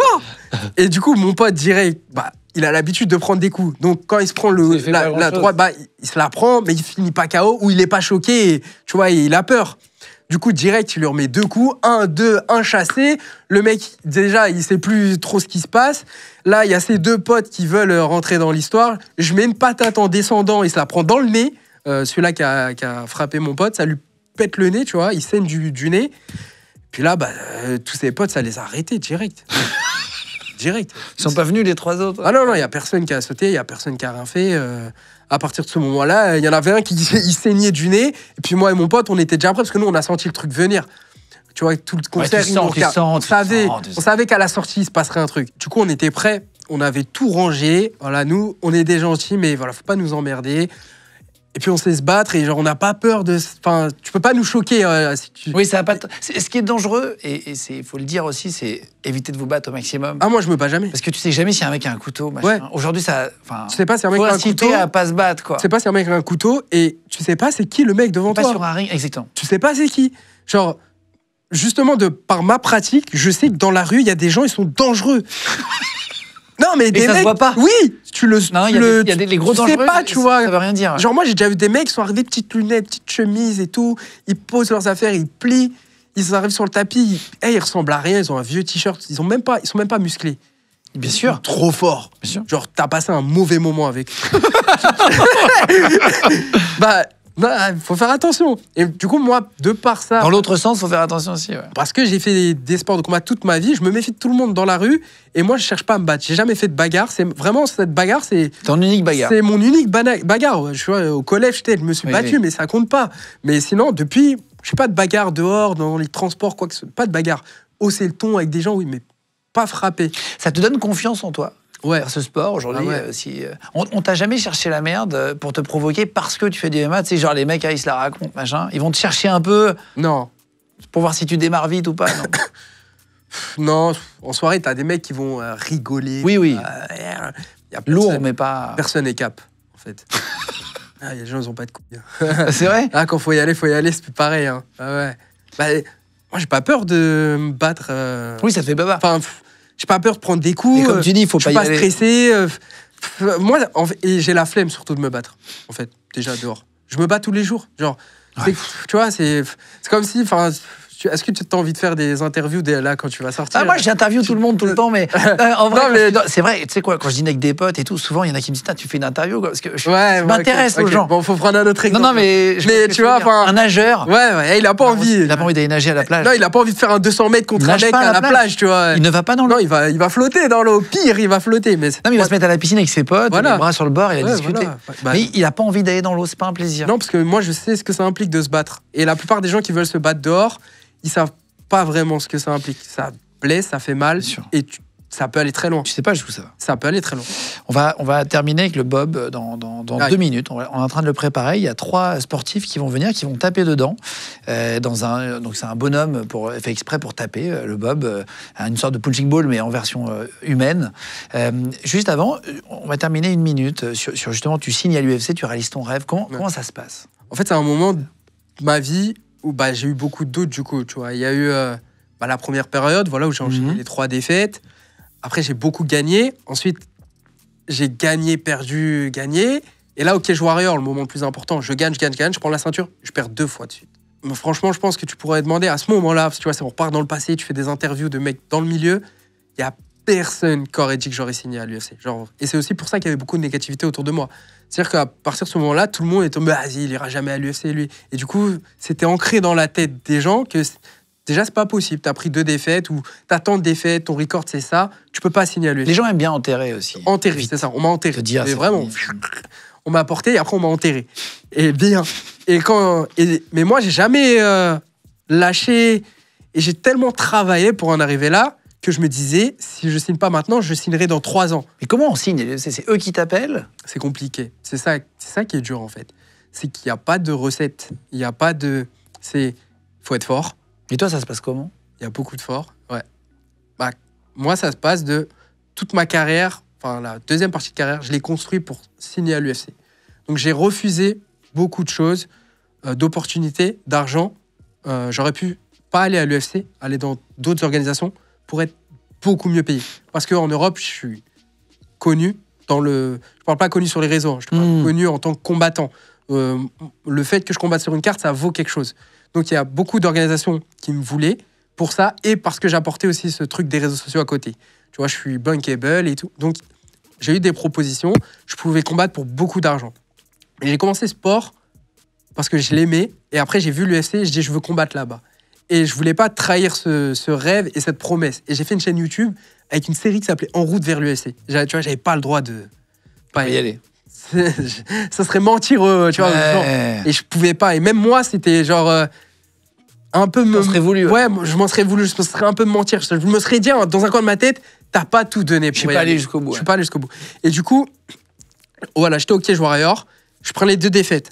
Donc, et j'ai eu la blessure au plancher orbital, mon œil pète, 1 an sans combattre.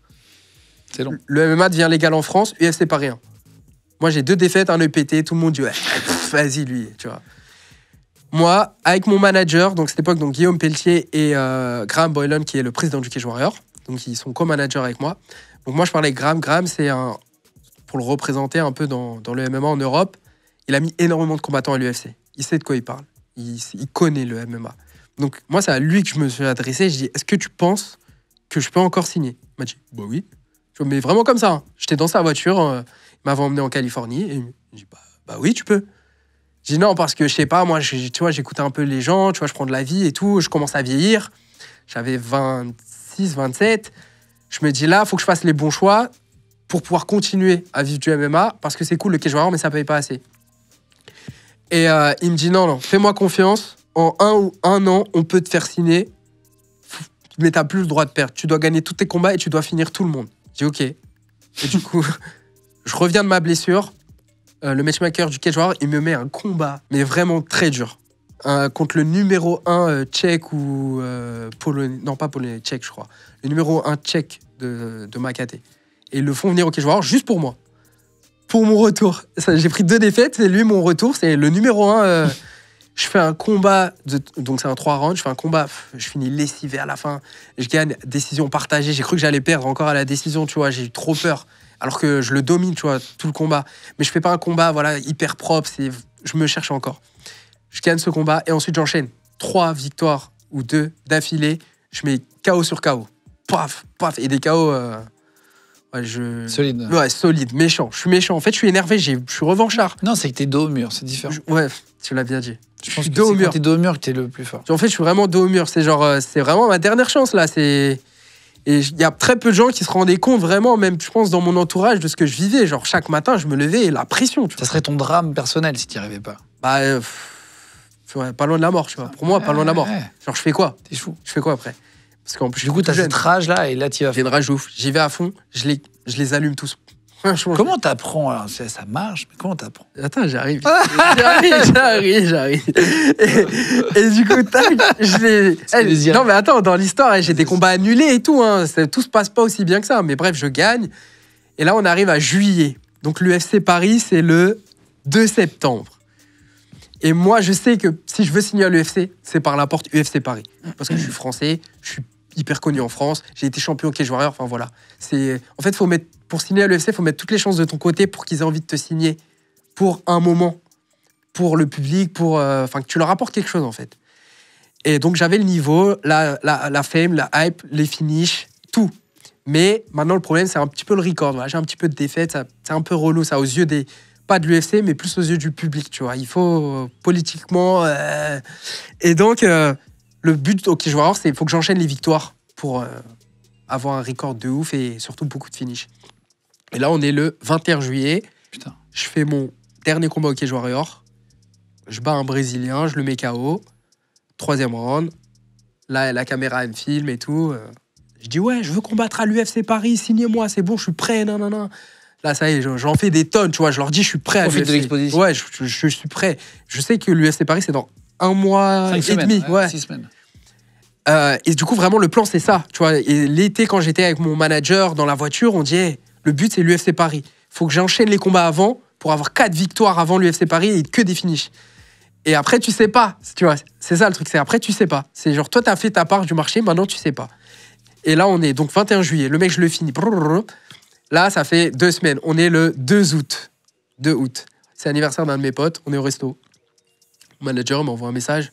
Ouais, j'ai un problème pour ton visa. J'arrive pas à le faire pour les États-Unis. Enfin bref, il m'en fume comme ça. Il dit, ouais, je peux t'appeler. Je dis, ah, je suis au resto pour l'année d'un pote.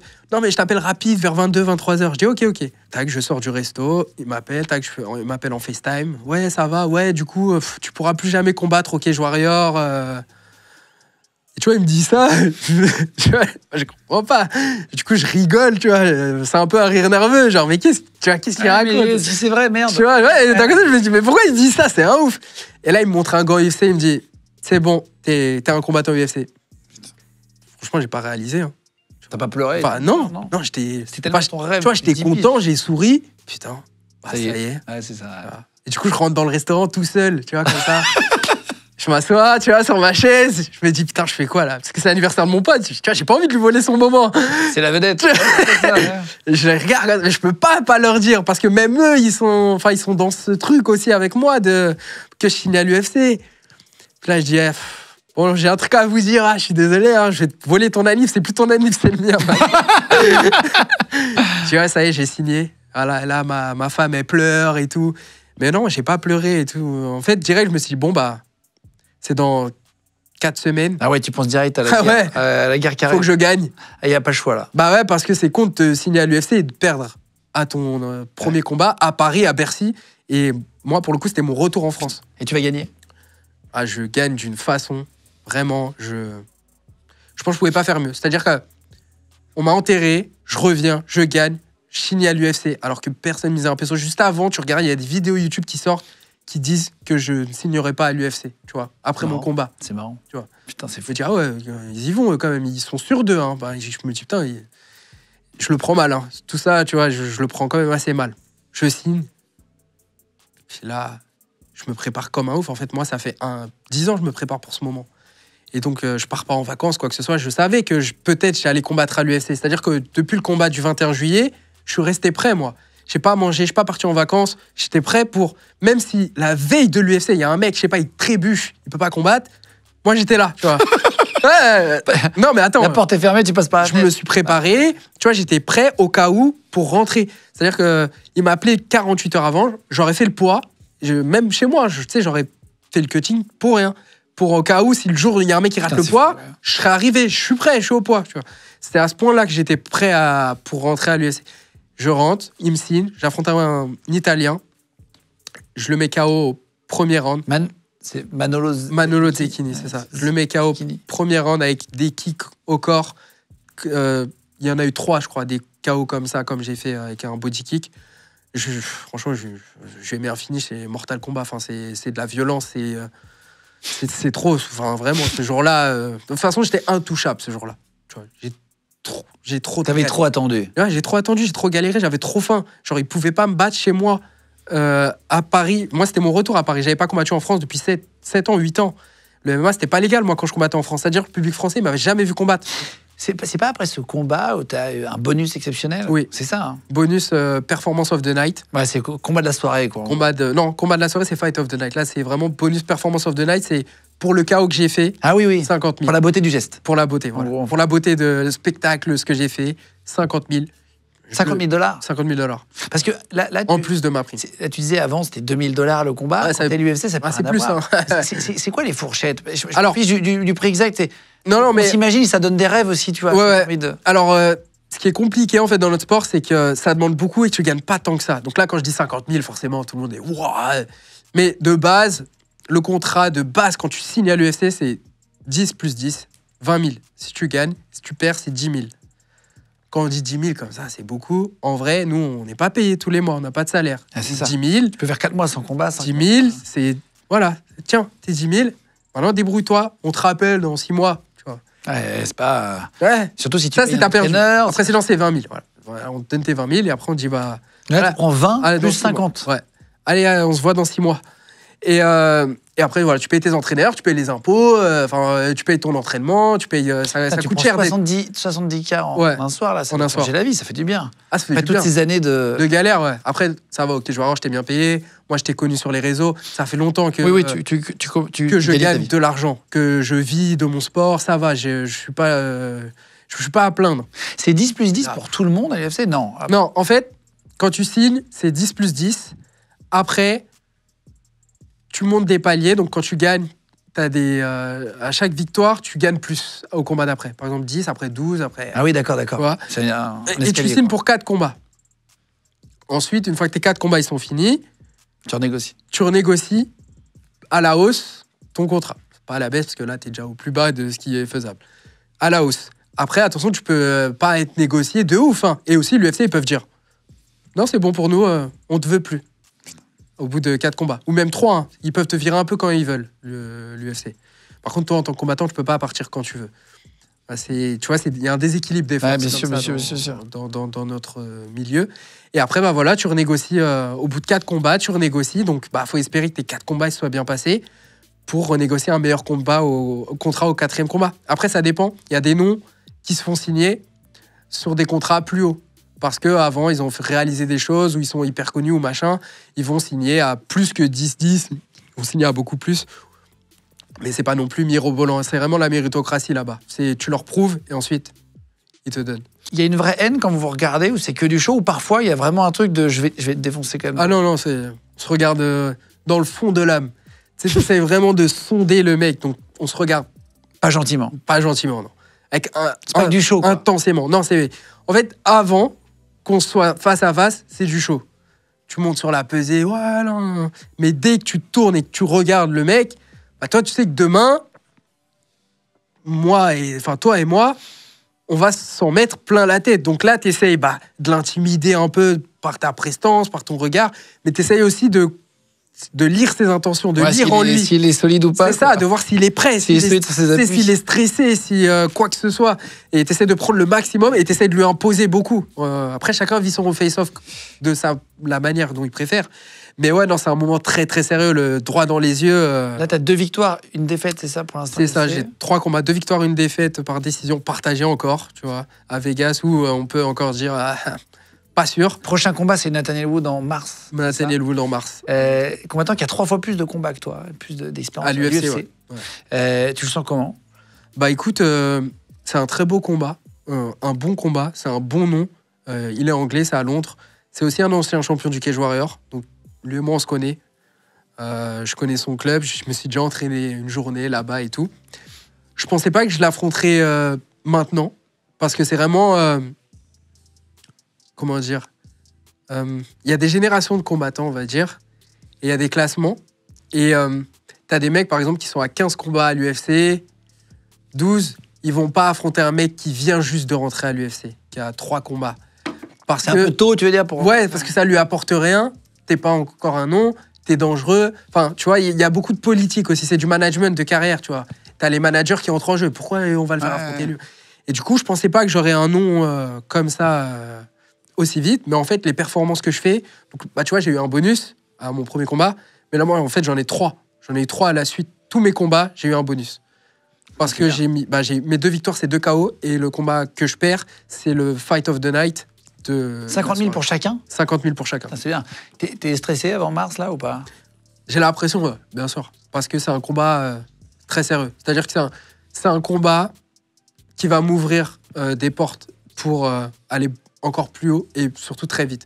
C'est-à-dire que là, c'est un peu un accélérateur qu'ils m'ont mis l'UFC. Donc tu vas gagner. C'est un test. Parce qu'ils tout ont tout à jouer là. Ouais, j'ai tout à jouer. Je suis pas en dos au mur, mais c'est un des plus gros combats de ma carrière par rapport à l'enjeu qu'il y a derrière ce combat. Et donc c'est vraiment une grosse préparation. Le mec, il est très très fort. Il a très peu perdu. À l'UFC, je crois qu'il a perdu que 3 fois. Il est vraiment dur, il est complet, il a beaucoup d'expérience. Il a fait comme moi des 5 rounds et il a 13 combats, je crois, à l'UFC, quelque chose comme ça. C'est un morceau. Mais je sais que j'ai le niveau, j'ai les capacités, j'ai tout ce qu'il faut pour le battre. Maintenant, le jour J, il faut être là et faire le truc. Mais je suis hyper content en fait que l'UFC, ils aient confiance en moi. Parce que c'est une preuve de confiance, vraiment, de me donner un mec de ce calibre après 3 combats à l'UFC, à Londres, et on sera sûrement en main card, donc carte principale. Une belle revanche sur tous les mecs. Sur la... Ah ouais, bah non, mais ça, maintenant, ça y est. C'est oublié. Ça s'est calmé. J'écoute plus, de toute façon. Non, mais je regarde plus. Même, je produis beaucoup moins de choses sur les réseaux. Parce que je l'ai vraiment pris un peu personnellement. Ouais. Tu vois, je me suis donné, et j'étais jeune. Et je pense que les gens, ils avaient vraiment pas... Les gens sont pas toujours bienveillants. Et voilà. Moi, j'avais beaucoup de bienveillance. Et même à l'égard de tous mes pairs dans le MMA, j'ai vraiment œuvré pour tout le monde. Et quand j'ai eu besoin un peu de soutien, ça m'a chié à la gueule de tous les côtés. Du coup, maintenant, je fais tout pour moi et pour les gens qui me suivent. Mais sinon, je donne plus gratuitement. Je fais plus plein de trucs. Maintenant, si vous voulez ça, regardez les autres qui le font. Ils le font très bien. Voilà. Moi, je me protège. Je suis focus sur ma carrière pour réaliser des choses. Et j'espère réussir à monter petit à petit. Et puis, si je perds, tant pis. Mais tu vois, j'ai envie vraiment de tout donner, d'être hyper concentré. Tu vois, je veux pas de regrets. Maintenant, j'ai réussi à y être. Je veux pas qu'à cause des à côté, comme ça a pu me porter préjudice au Cage Warrior, ça m'écrase. Du coup, je suis hyper concentré et je fais moins de choses. Derrière la porte, il y a 3 garçons qui attendent. On va faire entrer Bob pour terminer l'émission. On va se lever, on va mettre un coup. Tu vas mettre un coup, ils vont mettre un coup. Et il y a un petit appareil dessus qui permet de mesurer la force. C'est pour mesurer la différence de coups par rapport au sport. On va faire entrer Florian qui fait du taekwondo. Okay. Alim qui fait du muay thai. Okay. Et Davy qui fait du karaté. Lui, champion d'Europe. Il va nous raconter son parcours et tout. Ils vont chacun faire un coup et c'est plus pour le fun. C'est plus c'est plus. On a trouvé un appareil, on va le tester, voir si ça marche ou si c'est de la merde. On dira aussi, tu nous diras ce que t'en penses. Très bien, je suis content. On va faire rentrer Bob et les 3 garçons. C'est parti. Allez, on vient de mettre le Bob. C'est le même modèle que tu as, alors c'est un boule en forme d'homme. Ouais. Bon, pas exactement. Il a pas le même visage. Ça doit être son cousin ou un autre, mais c'est la même chose. Ça, c'est très lourd. Hein. Il y a de l'eau en fait dedans. C'est ça, de l'eau, du sable. Et pour qu'il bouge pas quand tu tapes dedans. Moi, il bougeait un peu, du coup. Il se décale. C'est relou parce qu'il va dans le mur et je fais chier tous les voisins. Mais sinon, non, c'est ça. Alors, il y a Théo qui est derrière, il n'y a pas de micro, mais qui est de la prod, c'est lui qui a organisé la production. Il se met derrière pour, si le bob tombe, pour pas qu'il nous casse le fond. Okay. Il y a une croix, ils vont chacun taper sur le torse, au niveau du ventre du bob. On va faire rentrer Florian en premier. Attends, merci beaucoup. Alors, Florian, si on peut le faire rentrer, tiens, on va lui ouvrir la porte. Il a 34 ans. Florian Thomas, 3e taille de taekwondo. Tiens, viens Florian si tu veux. Salut, enchanté. Salut. Merci de venir jusqu'ici. Tiens, si tu veux te mettre là. Tiens, je te donne le micro. Tu as 34 ans, 3e taille de taekwondo. Tout à fait. Une ceinture noire. Exactement. Tu en rêvais tout à l'heure, tu disais que tu avais rêvé d'avoir une ceinture noire. Eh oui. Tu as commencé quand tu avais 4 ans, toi. Il y a 6 ans, tu as créé une école qui s'appelle SP Training, qui regroupe plusieurs disciplines, taekwondo, boxe thaïlandaise, cross-training, kickboxing, self-défense, pilates. On a mis sur le bob une croix. Qu'est-ce que tu vas faire pour taper? Il y a un capteur derrière. Il faudra que tu fasses 3 coups d'affilée à chaque sonnerie. Et ça sera la moyenne des 3. D'accord. Ok, ça marche. Ouais, qu'est-ce que tu vas faire comme coup? C'est un coup de pied circulaire. Donc ça s'équivaut à un middle kick. D'accord. Voilà, dans le langage du MMA. Ok. Alors, je vais reprendre le micro. Je suis impatient, franchement. Comme ça, tu auras les mains libres. On s'écarte si tu veux avoir un peu d'espace. Fais gaffe au fond, juste. Premier coup, c'est parti, Florian. Oh putain.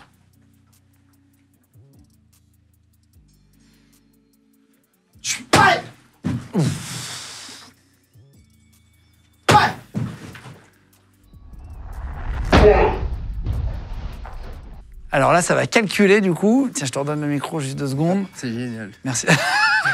Ça fait bouger le sol. Il est lourd, Bob. Hein. Je sais pas comment il fait, mais il doit faire 100 kilos, non? Facile. Ah ouais. C'est ça. Hein. Combien ça donne? Alors, on a 79. Ok. 79, très bien. Ok, merci beaucoup. T'es le premier, donc on... on n'a aucune comparaison. Désolé. Merci beaucoup. Tiens, si tu veux te mettre là, juste derrière la caméra, reste avec nous 2 minutes. On va faire rentrer Alim maintenant. Tiens, viens si tu veux, Alim. Salut.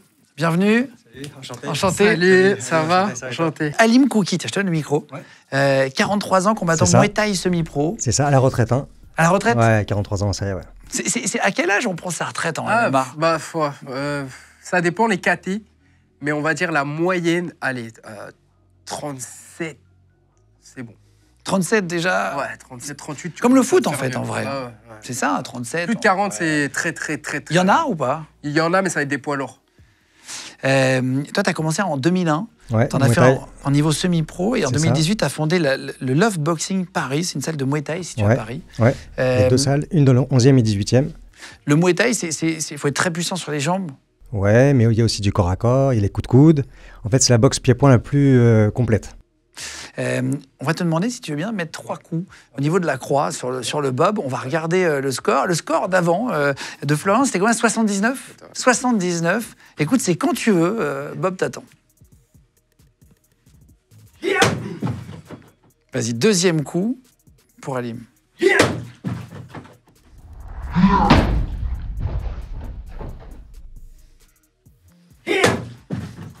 Merci beaucoup. Ça va calculer le score. On va voir. Alors attention, hein. Franchement, je ne sais pas du tout si c'est précis ou si c'est un peu... Combien, Théo? Et là, cette fois, j'ai 54. 54. Ok. Merci beaucoup. Merci beaucoup. Merci beaucoup. Si tu veux rester là, attends, merci beaucoup d'avoir joué le jeu. En tout cas, c'est plus pour la blague. Hein. On s'amuse à comparer. En fait, il y a ce boîtier qui existe. Maintenant, on voulait le tester sur Internet. Tout le monde en parlait. On s'est dit, tiens, on va l'acheter, voir si ça marche ou pas. Ouais, non, mais Je suis pas sûr que ça fonctionne forcément bien. Hein. Je peux Bah, garantir. ça doit pas être hyper précis, mais déjà, à vue d'œil, il tape plus fort.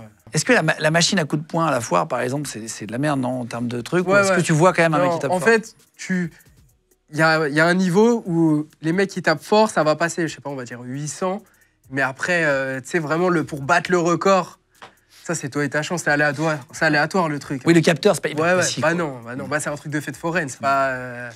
Ouais, y a ouais. pas- c'est un coup de C'est pas un passion truc de million, sportif, quoi. ouais, c'est ça. C'est pas un truc Ouais. de haut niveau. Ouais. On va faire rentrer Davy maintenant. Tiens, viens si tu veux, Davy. Enchanté. Et bienvenue. Bienvenue, enchanté. Ouais, Vous vous connaissez du coup, ouais? On se connaît, exactement. Ouais. Vous vous connaissez? Tiens, si tu veux te mettre là, Davy. Quand même, là, je vois un petit truc, tu me... Là. Oh. Je pensais qu'il y avait un capteur, je pensais que le capteur, il était là-haut. Tu m'as surpris, j'attendais. David Donna, surnommé Hurricane, c'est ça? Ça, Hurricane, t'as compris pourquoi là. 43 ans, champion d'Europe de karaté, 3e au championnat du monde, 13 fois champion de France. Félicitations. Ça, merci. T'as un club de karaté qui s'appelle comment? Budo Cantier. Budo Tu veux pas faire d'erreur, Cantier. c'est parfait. Budo Je t'ai Cantier. demandé avant, mais Ouais, je te c'est laisse ça, dire. c'est ça. Et je suis aussi dans l'organisation karaté combat aux États-Unis. D'accord, bah écoute, merci à tous les trois en tout cas de prendre du temps pour venir, c'est vraiment sympa. C'était histoire de faire un petit jeu pour la fin de l'émission de Morgan. Si tu veux bien mettre 3 coups sur la croix, à chaque fois que tu diras Théo qui est derrière, qui a le capteur, voilà, qui a mesuré ça. Je te rappelle les scores, c'est 79 pour Florian et Halim, c'était 54 pour l'instant.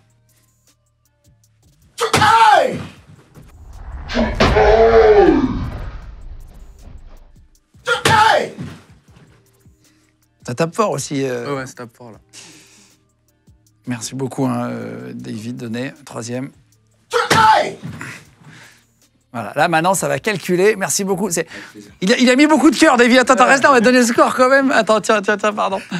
J'ai 83. 80. Oh, ouais, bien joué. ouais, Félicitations, merci beaucoup. Franchement, ça a l'air Bravo, assez merci précis, beaucoup. ouais. Est-ce que Morgan, tu veux mettre un coup pour la Ouais, blague? je veux bien Tu veux essayer, essayer ouais, de ouf. Juste par curiosité, tiens, Non, on va bah, moi pose le aussi. téléphone. Bon, après, moi, Bon, c'est histoire vraiment de... Pas c'est dans pour les meilleures conditions. Je rappelle qu'on n'est pas du tout sûr de la véracité de ce boîtier. C'était plus pour la blague. On voulait essayer. Voilà, ça tourne sur Internet, ce boîtier. On voulait voir si ça marchait. Quand tu veux, pour le premier. Bon. Aïe!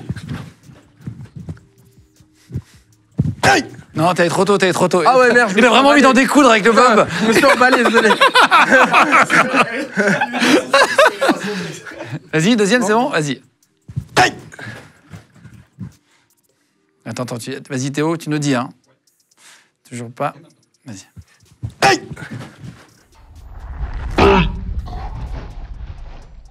Il est lourd, Bob, là. Hein. Ah, il pèse, Il fait mal au pied, non? Alors, attends, le chiffre pour terminer. Cette fois-ci, j'ai 71. 71. Tu penses que c'est à peu près réaliste ou pas, non? Bah ouais, franchement, par rapport en fait, à l'intensité qui mettait, tu sais, la vitesse du coup, je trouve que C'est assez réaliste. Ouais, de ouf. Ah, très bien. Merci Bon, après, encore je sais pas à tous l'échelle, les hein, du trois. truc, hein, mais... Merci à voilà, Davy, Halim et merci, les Florian. Merci beaucoup, Morgan. Merci beaucoup Avec pour plaisir. l'émission. On va se dire au revoir là parce que c'est plus simple pour l'équipe. On a tout démonté le plateau, mais bon courage pour la suite. Merci beaucoup. Bon courage. J'ai même pas parlé de ta marque de vêtements. Oh, c'est pas grave. Outsider que tu as sur toi. Non, mais on aime Exactement. bien. Voilà. C'est toi qui les dessines, t'aimes bien? C'est moi qui fais tout. Là, j'ai fait la casquette, le pull. Je m'habille vraiment comme ça au quotidien. Tu sais, je me suis pas revêtu comme ça pour faire ma pub. C'est genre, non, je m'habille vraiment comme ça. Tu fais tes vêtements? Je fais mes vêtements pour m'habiller parce que j'aime bien les c'est un habiller. kiff. J'ai du mal à trouver des fois ce que je veux mettre. Donc, quand j'ai des idées, je le fais moi-même. Tu le dessines? Je le dessine, je mets tout en place. Je trouve une usine, je commande les habits, je les fais. Puis après, j'envoie un petit peu à ma communauté, à ceux qui aiment. Et puis voilà. Ça, c'est sympa. Je m'habille. Je mettrai les liens si tu veux. Ouais, je veux bien. Sous la vidéo YouTube et pareil en podcast audio, les gars, sur Spotify, Deezer, Apple Podcast. En tout cas, merci d'être de plus en plus nombreux. Vous mettez 3 interviews par semaine sur Légende. Merci d'être entre 100 et 150 000 à vous abonner de plus chaque mois sur YouTube. Donc voilà, merci de nous retrouver en masse. Merci à toute l'équipe d'avoir préparé l'émission. Merci au personnage principal, Bob, qui était là aujourd'hui. On se retrouve pour une prochaine vidéo très vite. Ciao tout le monde.